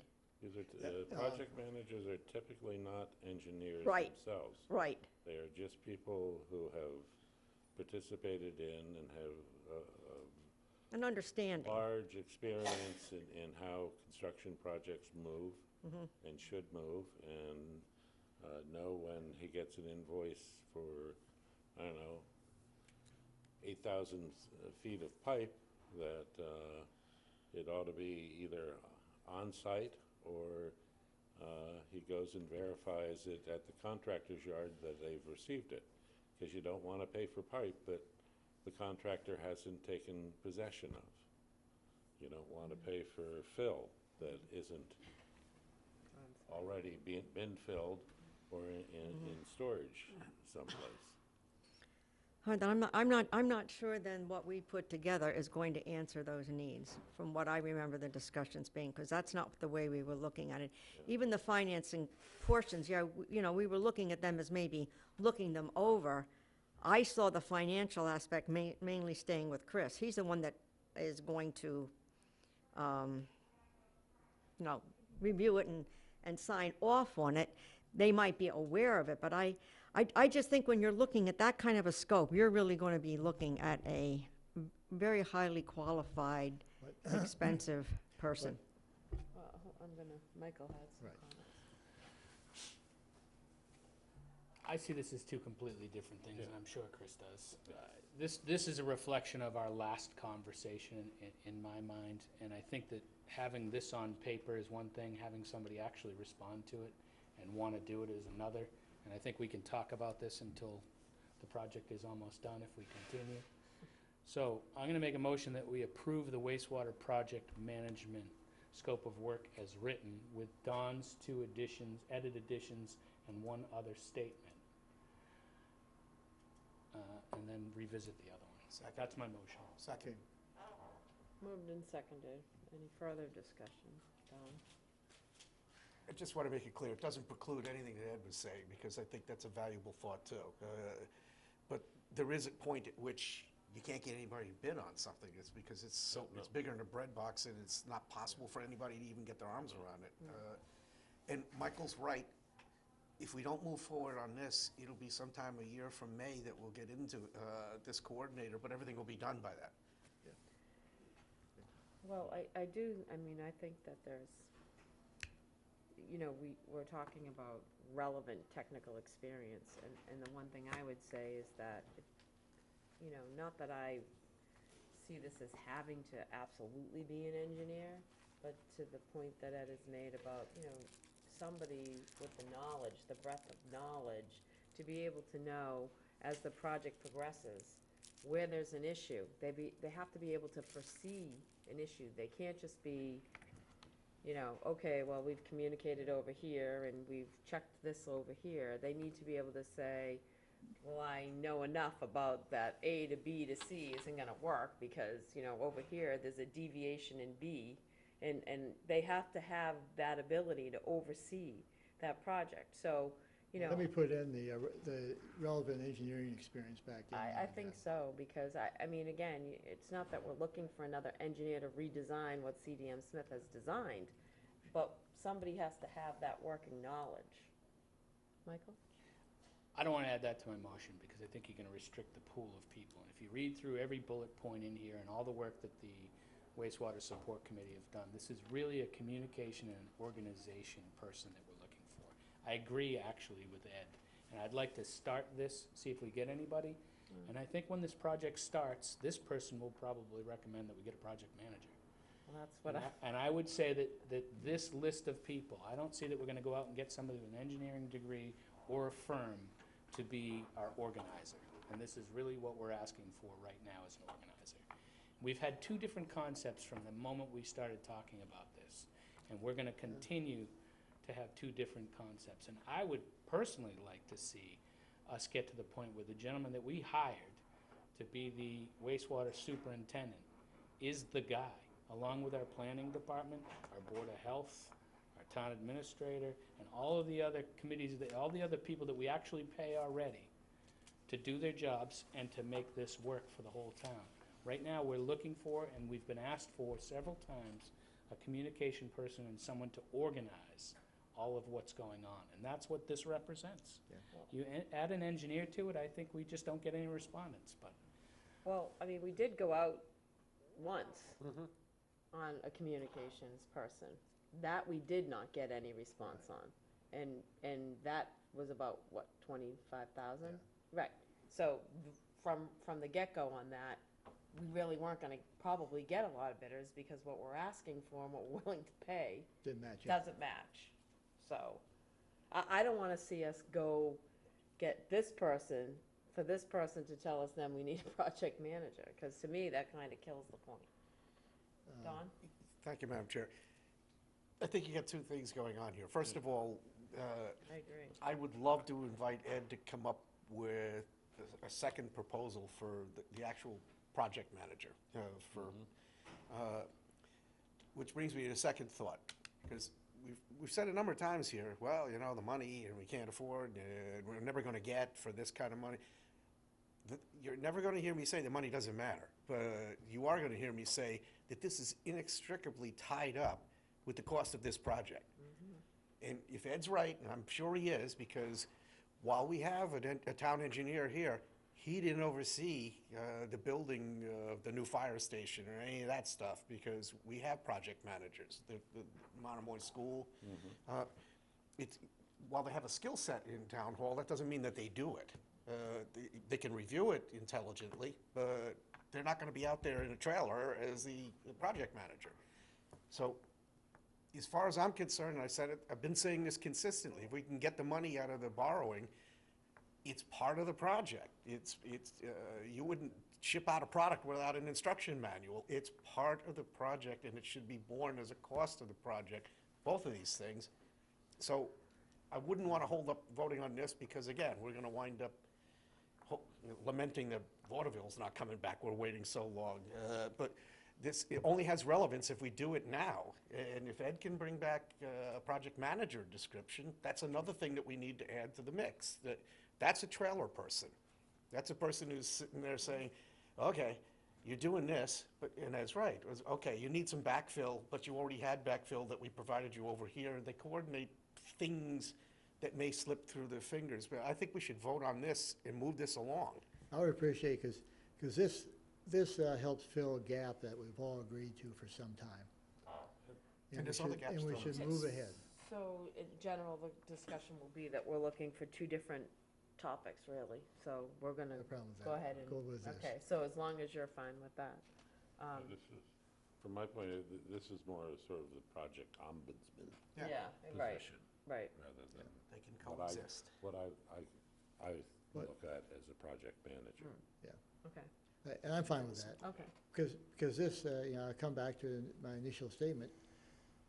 This is a response to gaps we all saw was out there, and we're trying to fill that gap.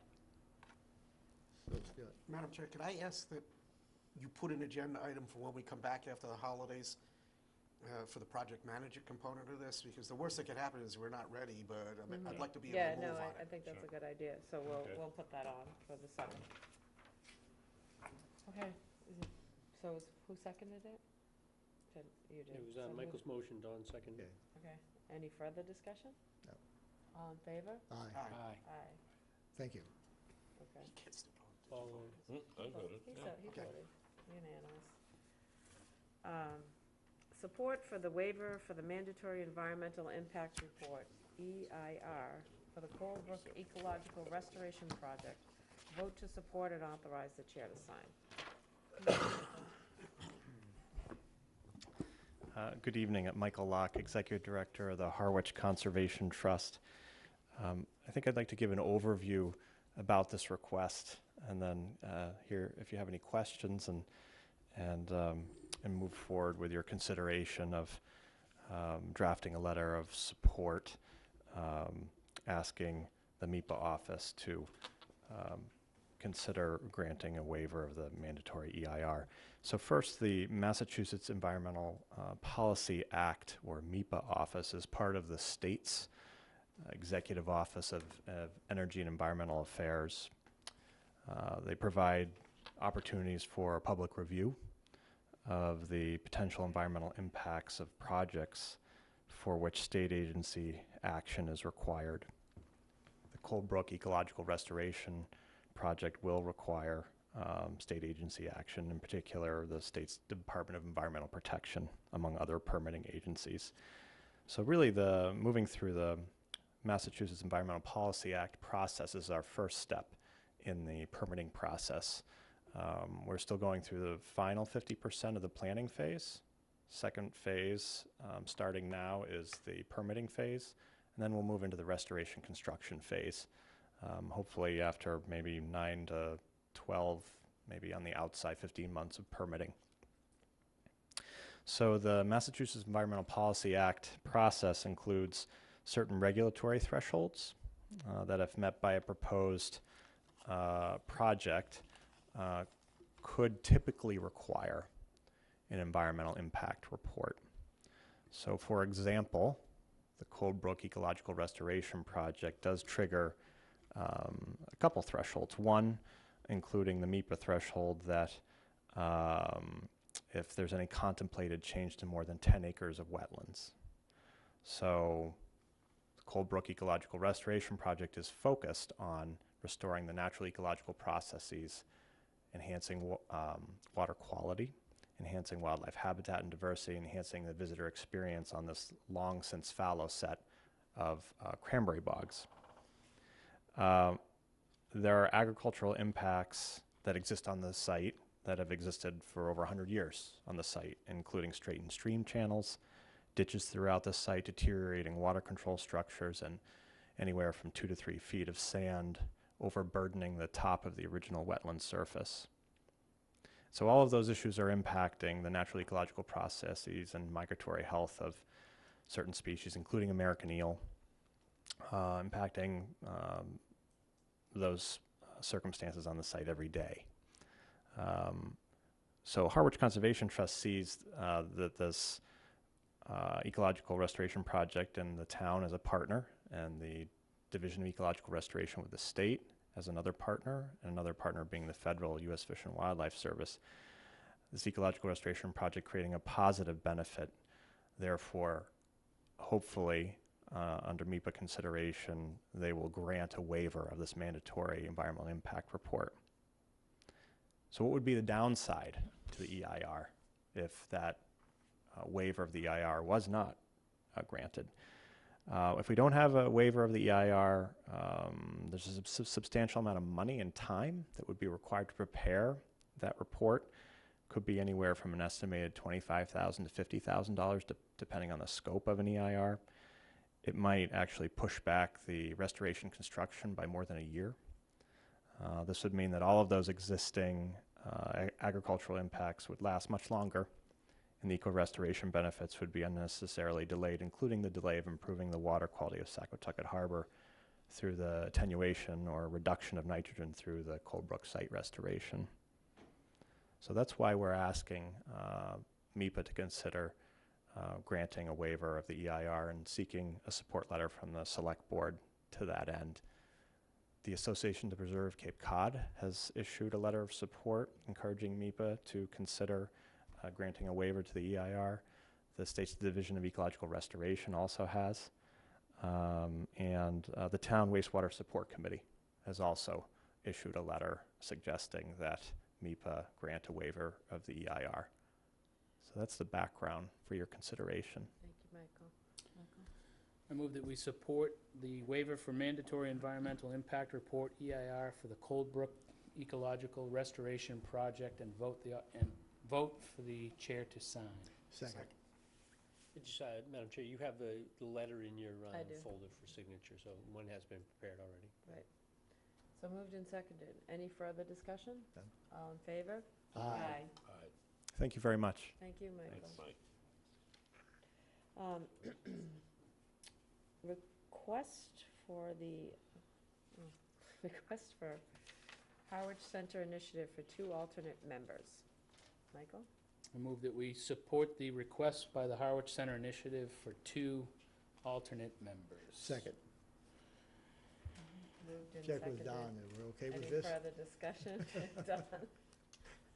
I just get a little concerned that when we have committees where they are headed towards becoming the Supreme Soviet, where there's like hundreds of members. We've already got this committee. They are quite clear that they've got a support structure of other people that are around the nucleus of this committee. I'm not sure how this differs from those. And Well, we're going to have like dozens of people involved in opining on this, what the solutions are. The good news is, this committee has resulted in a lot of interest. We filled the room up a couple, I think last week, But we could fill the room up with our own people. but, Michael, you, I just let finish. Don, I agree with you. I just want to point out, the interview committee has only interviewed 4 people. There's 4 people on that committee. Or 3 people. They have a quorum. I think it's 5. So it's 5. There's 2 more scheduled to be interviewed on Wednesday. Just because you put an application in, doesn't mean you're gonna get picked. So, the alternate thing, we're not even there yet. We still have to fill the committee. Yeah. And this committee is unique because there are so many other people attending, but the only ones that are gonna report to us are the committee that we appoint. So I don't see a problem with the additional Yeah. two people. I'll go The along with reason- that. It's just, I feel like we're okay, getting good. mission Well, creep. the issue comes up is they want to be sure they have a quorum, so because they get a lot of interest, that they can have the open discussions. So it's basically an insurance policy that they can do their business. Yeah, so in other words, if somebody's going away or. Away, or, yeah. If that's the reason, Madam Chair, I might say, once we add this, maybe on the next agenda, you can amend your charge to reflect that they would be counted, that they're there and they'd be counted when they're used towards If you approve quorum. it, we shall do that. Okay, so it's been moved and seconded. Any further discussion? Ed, do you have any? Well, no, I mean, no matter how many people get involved in it, they have a hard deadline that to file their report, and then they go away. A year and 2 weeks. You know, so, you know, now, what happens after them is a whole nother discussion. It would be a large party. To be held then, you may want to appoint an implementation committee, but that's, it all depends on what the report says. Okay. Okay, so moved and seconded. Any further discussion? All in favor? Aye. Okay. Letter of support for sidewalks. So, Madam Chair, I actually, we got an invite from the school department over at the elementary school that a grant opportunity has come up just fairly recently, and the application deadline is January 11th. We did have a meeting over at the Harwich Elementary School, I think it was early last week. Went through the grant application. The school department, Monomoy, will be putting together most of it. The application is due January 11th, and they're looking for letters of support. So just in terms of the project, and again, this is fairly recent that this is out, we do have 3 pieces of material in your packet. One that shows the area in which the sidewalks, and the grant opportunity, I should probably say, is Safe Routes to Schools, is the designation about how to improve sidewalk and crosswalk connections to school sites. So at the Harwich Elementary School, we're looking at doing a section that would entail the sidewalk network on Sisson Road, South Street, and Main Street to kind of connect the elementary school into the Harwich Center area and to the bike trail. So the estimates that Lincoln Hooper was able to put together for the existing roadway network is about $474,000 to make those improvements, and then $111,000.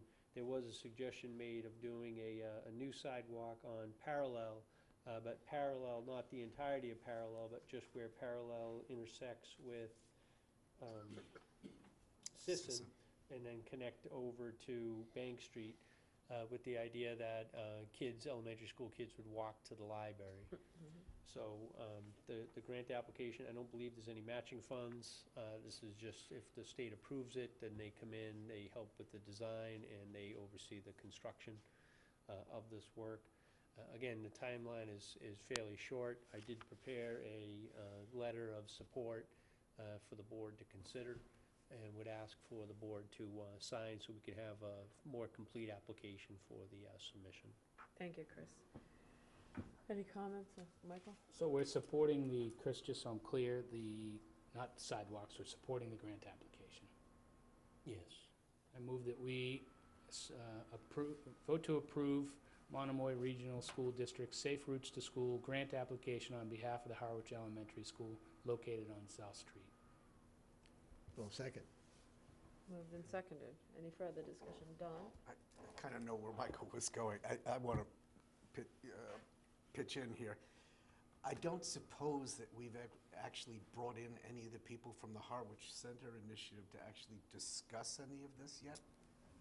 No. I feel like we're like the gang that couldn't shoot straight. We just had a whole thing about we're going to do a study. This potentially, I mean, my support for this, which I will vote for it, could be the shortest support ever, because I understand that the meeting with the state didn't get a whole lot of clear answers for some stuff. Now, the 5-foot sidewalks would be everywhere from Great Western all the way through the town center. We got a committee that's looking at what it is we're going to do to revitalize it. So it's kind of important that we coordinate the two things. But just as important, if it becomes a multimodal thing because they require that as part of the grant, that's a whole different story, and it's a way to get in the back door for something that we wouldn't be doing normally. So I'm just urging us to watch, as Michael said, if this is support of the grant, then we got to watch where the grant goes after we submit it and perhaps get it. Yeah, I think to that comment, certainly we want to coordinate. In terms of, Lynn Cooper is on both, is my understanding, so he obviously is aware of both. I think the idea behind this is let's try to see if we can improve the network right around the school, and then have it plug into what we do for the Harwich Center Initiative. Really, it's an opportunity to accomplish something that would be at the state's cost as opposed to the town's cost, and we're trying to address really the elementary school element to the downtown Harwich Center Initiative. I get that, but they do talk about bicycles tangentially in here. That's what the whole point of this is, but not just walking, but bicycles. The state has been very reticent to allow sidewalks to be used for bicycles. So just by inference, the only other place that they could put them to improve the access for the bicycles would be in the roadway. So I just want to be very careful as this morphs that we don't find ourselves back in Route 124 again. Michael? I think we're getting, thank you, Don, I appreciate that. I think we're getting way ahead of ourselves. Let's apply for the grant, see if we get it, and then we still have to go through all the details. And I agree with all that. We have a similar activity going on with the ADA potential grant, where we're applying for the grant, not knowing exactly how we want to use it yet, but hoping that if we get grant funding, we can have the discussions that you're after, and watch that carefully. Right now, I think we're all trying to figure out how to pay for this. Okay, any further discussion? It's been moved and seconded. All in favor? Aye. Okay. Old business, Board of Selectmen policy on noise relative to licensing and noise bylaw. Michael, you wanted to bring this back, and this is a discussion we've had multiple times. Excellent, thank you, and thank you to the police chief for bearing with us till we got to this. I'm sure that's why he's here. Yes, I wanted to bring it back, and I think that I'd like to hear from the police chief, but go ahead, Chris.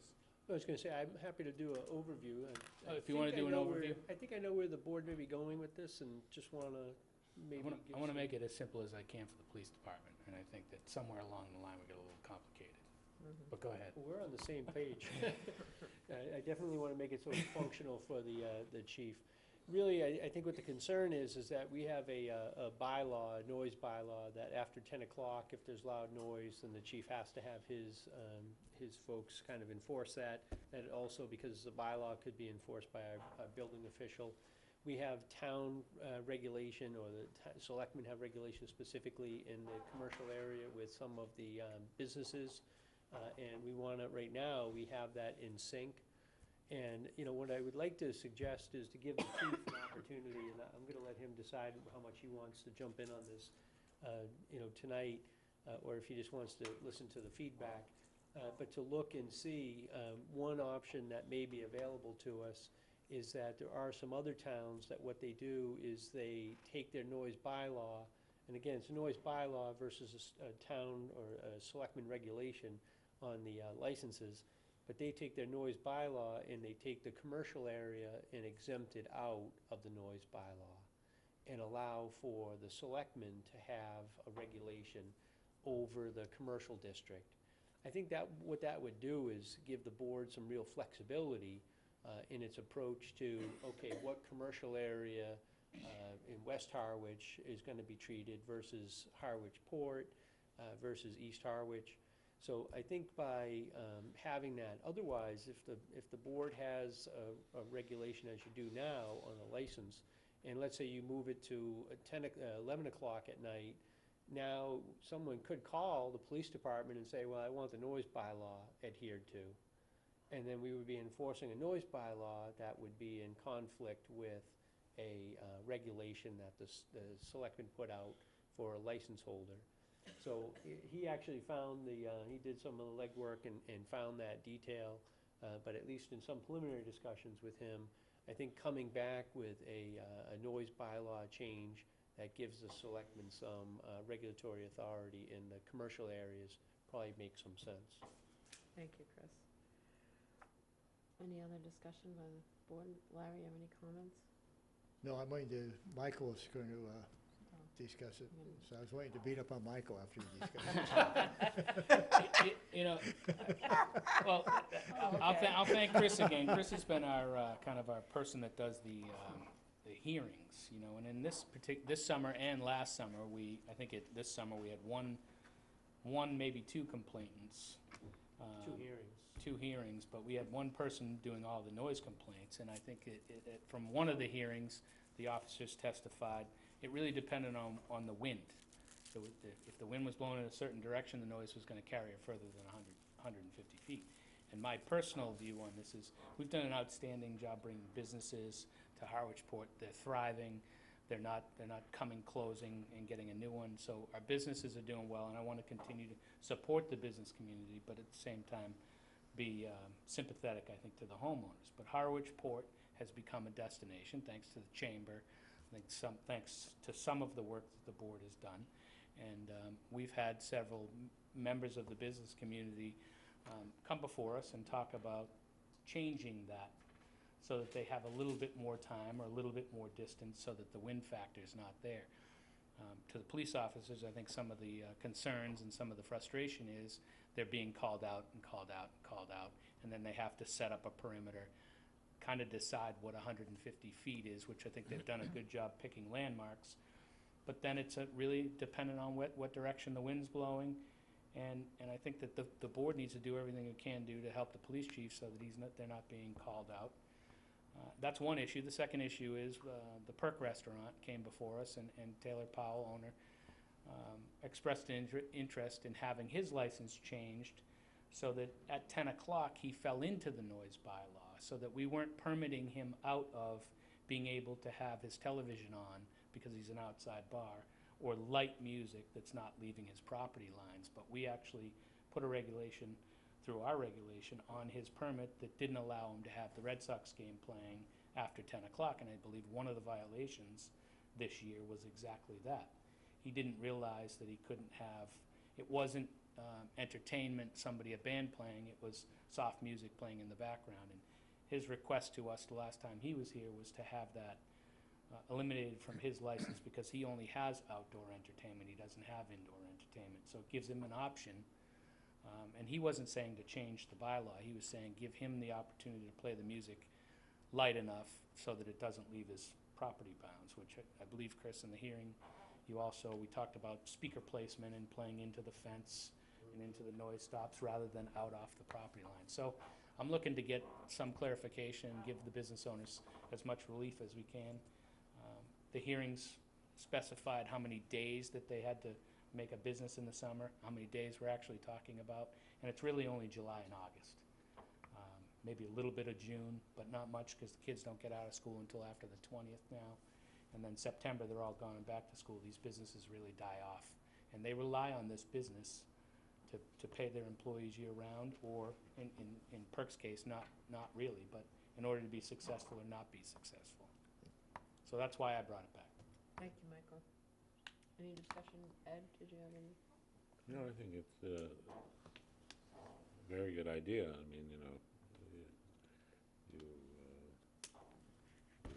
buy a house close to the commercial area because you like the commercial activity, and if we get overly strict on enforcing this, we'll kill off the commercial activity and sort of kill the reason why people were attracted to moving close to the commercial area in the first place. Thank you, Ed. Don? Yeah, I'd actually agree with both Michael and Ed on this. Certainly everybody should get to enjoy quiet comfort in their houses, but part of the property values that these people enjoy, as a matter of fact, they're selling the new ones for what, over $1 million? That wouldn't have happened 15 or 20 years ago. It's a little like wanting to move to the big city and then complaining that the subway's making noise. If this is successful not despite the fact that these people are thriving, it's successful because they're thriving. Dennisport is a perfect example of that. It took them literally a generation to recover from when this Patriot Square got built and everything. It's hard to bring an area back. We've not only got one that's doing well, it's doing really well, and it was there when any of these people moved in. So, I mean, you can't do this on the backs of the businesses without creating the possibility of a ghost town. Thank you, Don. Larry? Yeah, I'm now interested in the next step. The way the charter change is easy. What we're going to, I'd be interested in some languages that when we go forward, of how we, different, you give us flexibility. So. I think the suggestion would be, give the chief a reasonable amount of time, and I'll let him kind of answer that, but to come back with two things. One would be the bylaw change that would allow for the commercial districts to be exempted. That's probably pretty straightforward. That's easy, yeah. And then to have a second would be to see the best way to address how do we get to background music versus live music, and is there time, maybe he can make a suggestion as part of the two deliverables for the selectmen to vote as a policy for the different entertainment licenses. Hi, Chief. Good evening, Madam Chair. Dave Gilmet, Chief of Police. The first thing that runs through my mind is you realize, there's no way you can make everybody happy, right? We live that every day. As far as what Mr. Clark said, I am familiar with communities that, and I don't want to refer to it as commercial areas. I just want to refer to it as those businesses that are licensed under Chapter 138.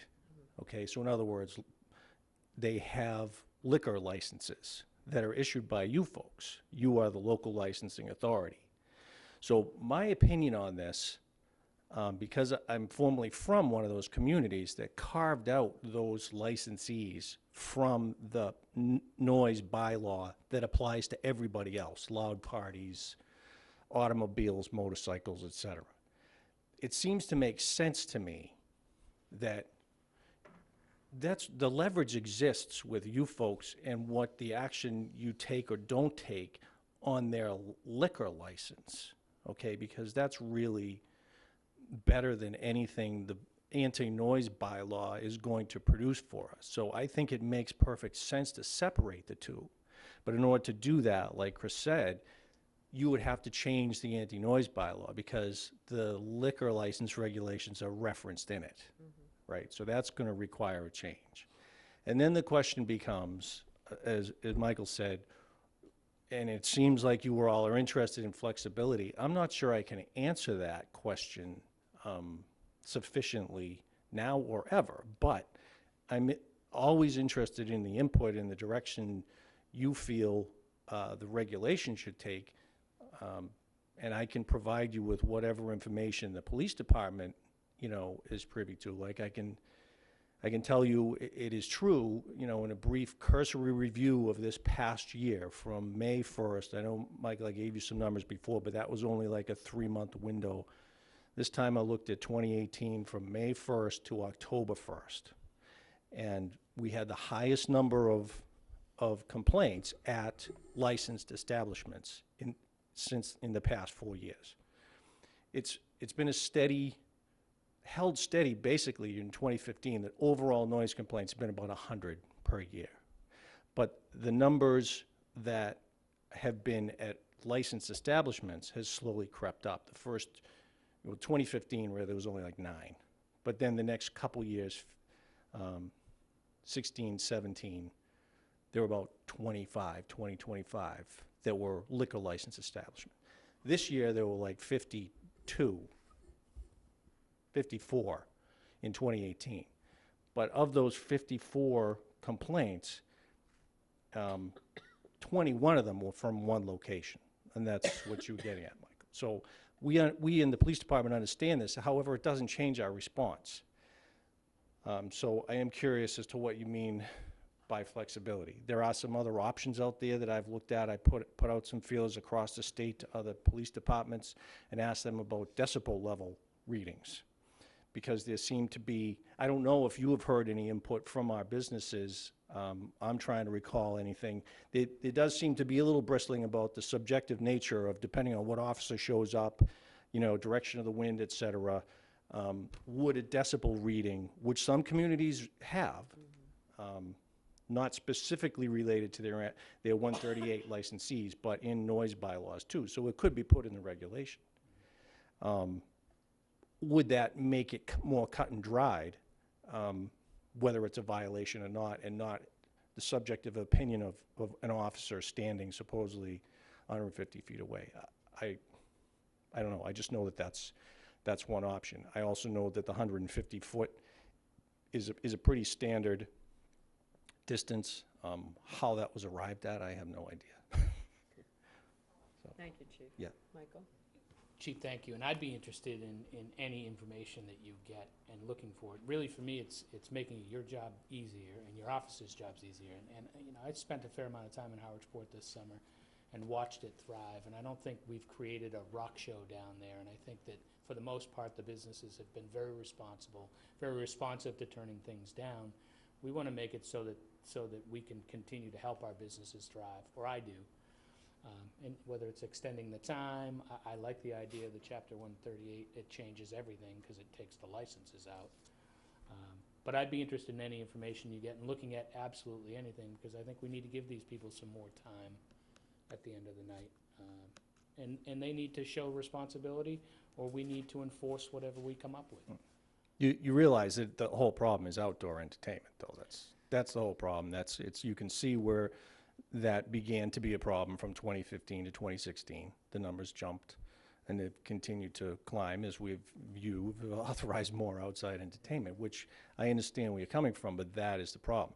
And the fact that if you were to try and amend the anti-noise bylaw, carve out licensees under Chapter 138, liquor licensees, that doesn't mean that we wouldn't respond to complaints out there. They would be handled the way that it would be laid out in the regulation if you decide to amend that too, say decibel readings from the property line or whatever. Right now, it just is a similar response to a bar that has an outside noise complaint versus a loud party. So, If I may, and thank you for that, Chief. The outdoor entertainment, you're 100% right, but I look at the 52 or 54 complaints, and I can't tell you the amount of people that thank us and that are happy that we're keeping their families in Harwichport. They rent the houses south of 28. They're staying in Harwichport now. They're not going to Chatham. And I can tell you, business owners from Chatham and Dennisport have said to me, "What are you doing? You're taking our business away." And for me, that's helping Harwichport thrive, and it's becoming a very active community. So the 54 complaints, I feel bad for them, you know, maybe not so much the one that called 21 times, but it's there's a lot more people, I think, that like it and are embracing it than there are that are complaining about it. So I just want to get a way to get past some of these complaints. And then the last thing I'll say is, I would like the board to take up, and we don't have to do it tonight, but I would like to take up a separate conversation about Taylor Powell's request, because I think it was a reasonable request, and maybe we do it license by license. But in his situation, he has to basically close at 10 at that point, because who's going to stay in a bar that can't play a TV or light music? And I think even with our current bylaw, it would be up to Taylor, because if he gets more complaints, he's going to lose his license.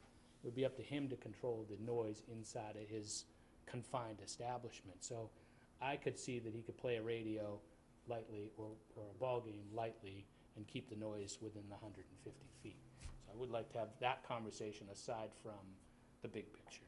right, and just maybe one final comment, Madam Chair, if I may. You know, I approach this thing, as I told you at the outset here, somebody is always going to be upset, and we're used to that. However, the way we approach that in the police department is, what's reasonable? What is reasonableness? And that's always at the forefront of anything we're going to try and suggest, is reasonableness. Thank you, Chief. Don? Yeah, let me put on my geek hat for a second here. Whatever we wind up deciding to do, it's probably already too late to do it in the annual regular town meeting.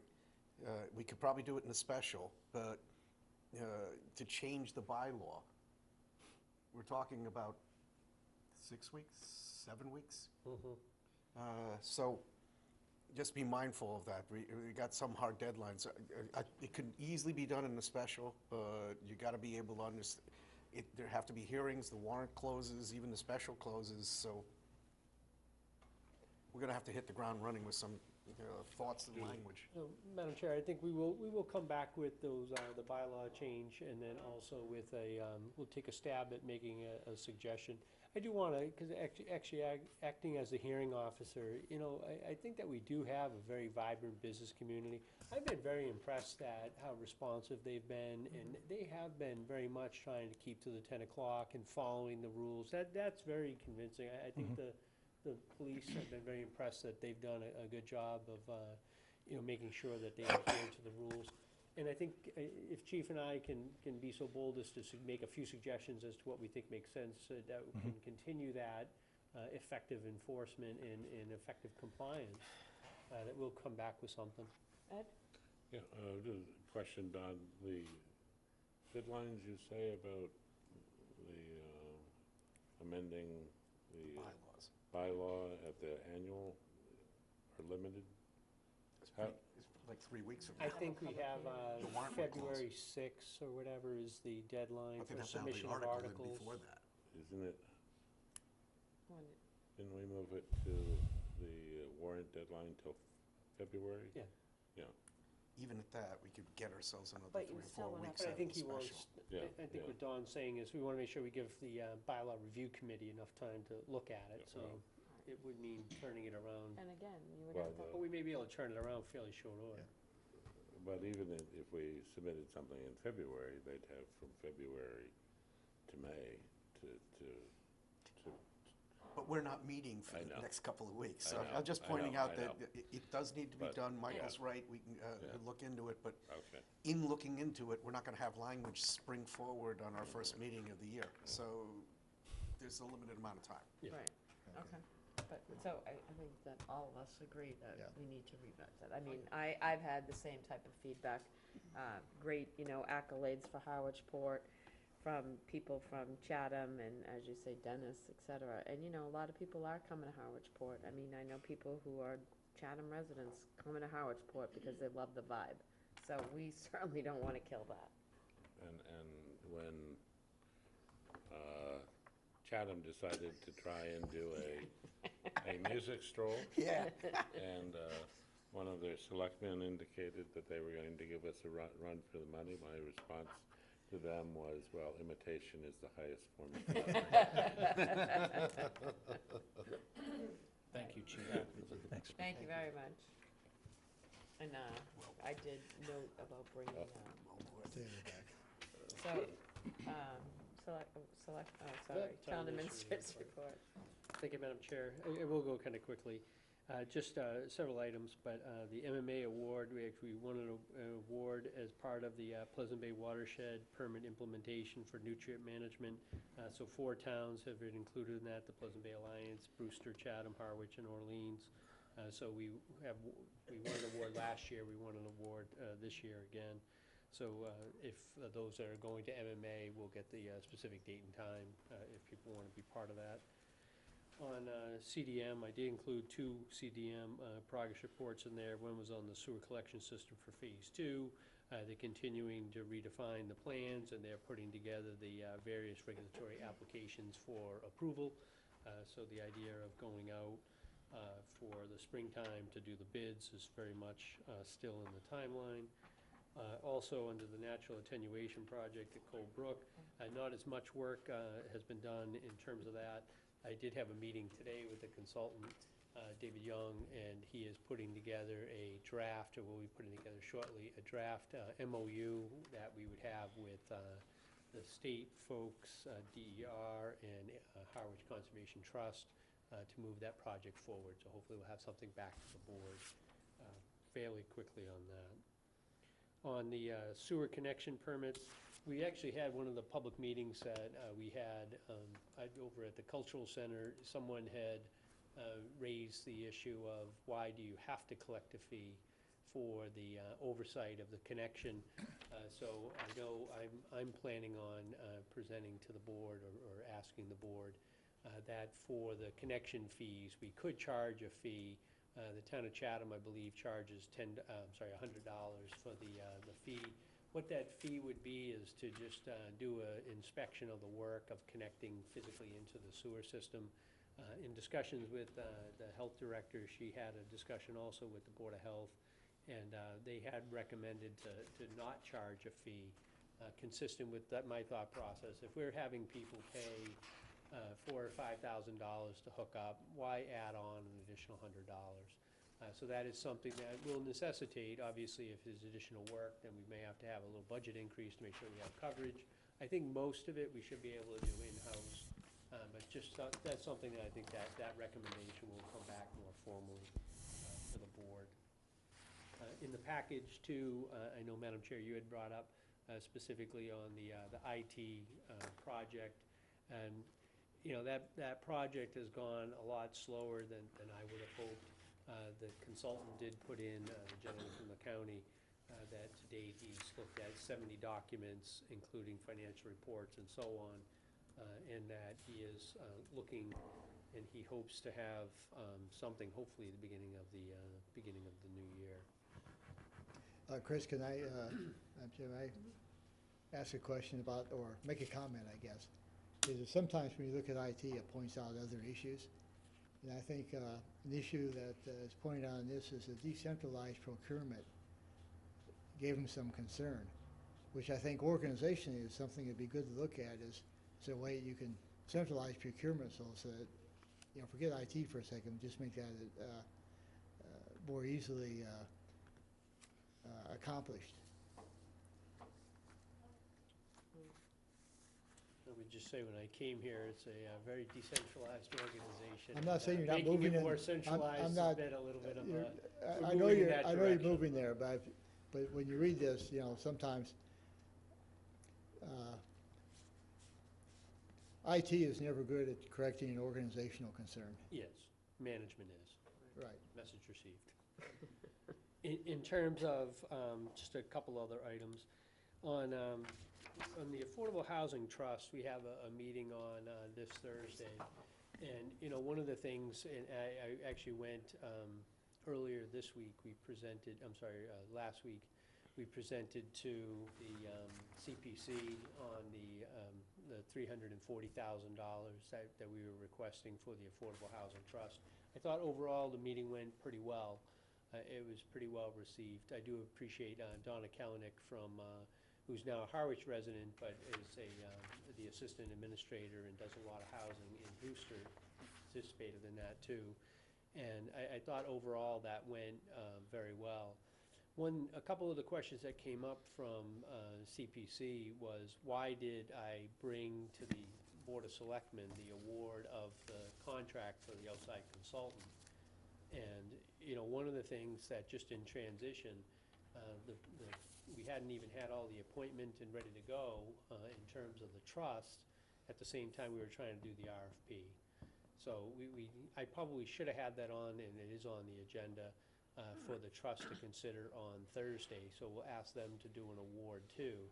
But as a independent agency within the town, I need to make sure that I try to differentiate what items are up for the trust versus what items that I need to do as the administrator to bring back to the selectmen.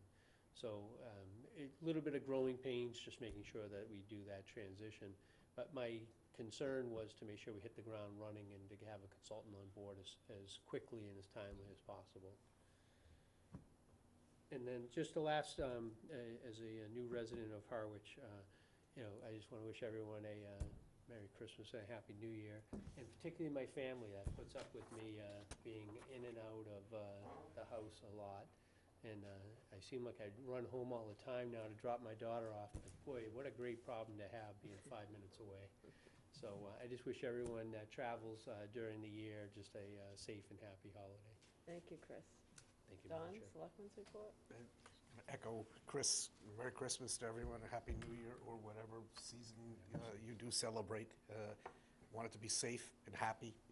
Since I've been following cars over the last 10 days, the old instructor in me is starting to realize that they're either on the phone or doing something else before they drove. So just make sure you stay safe out there and have a Happy New Year.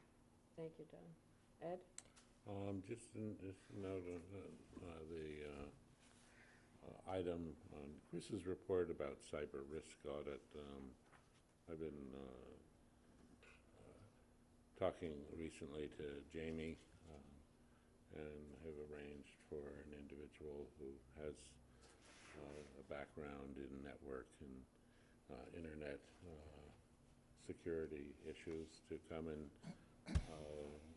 tape a little brief sort of 10 things to stay safe on the internet now that it's holiday time and there's a lot of purchasing going on to keep people safe. That if it turns out good, they'll run over occasionally on Channel 18 to help some of our folks in town stay safe.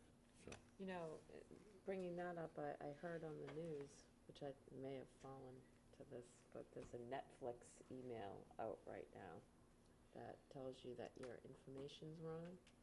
And it looks very real, because now I have to check my own. And Or that bank account that you didn't know you had.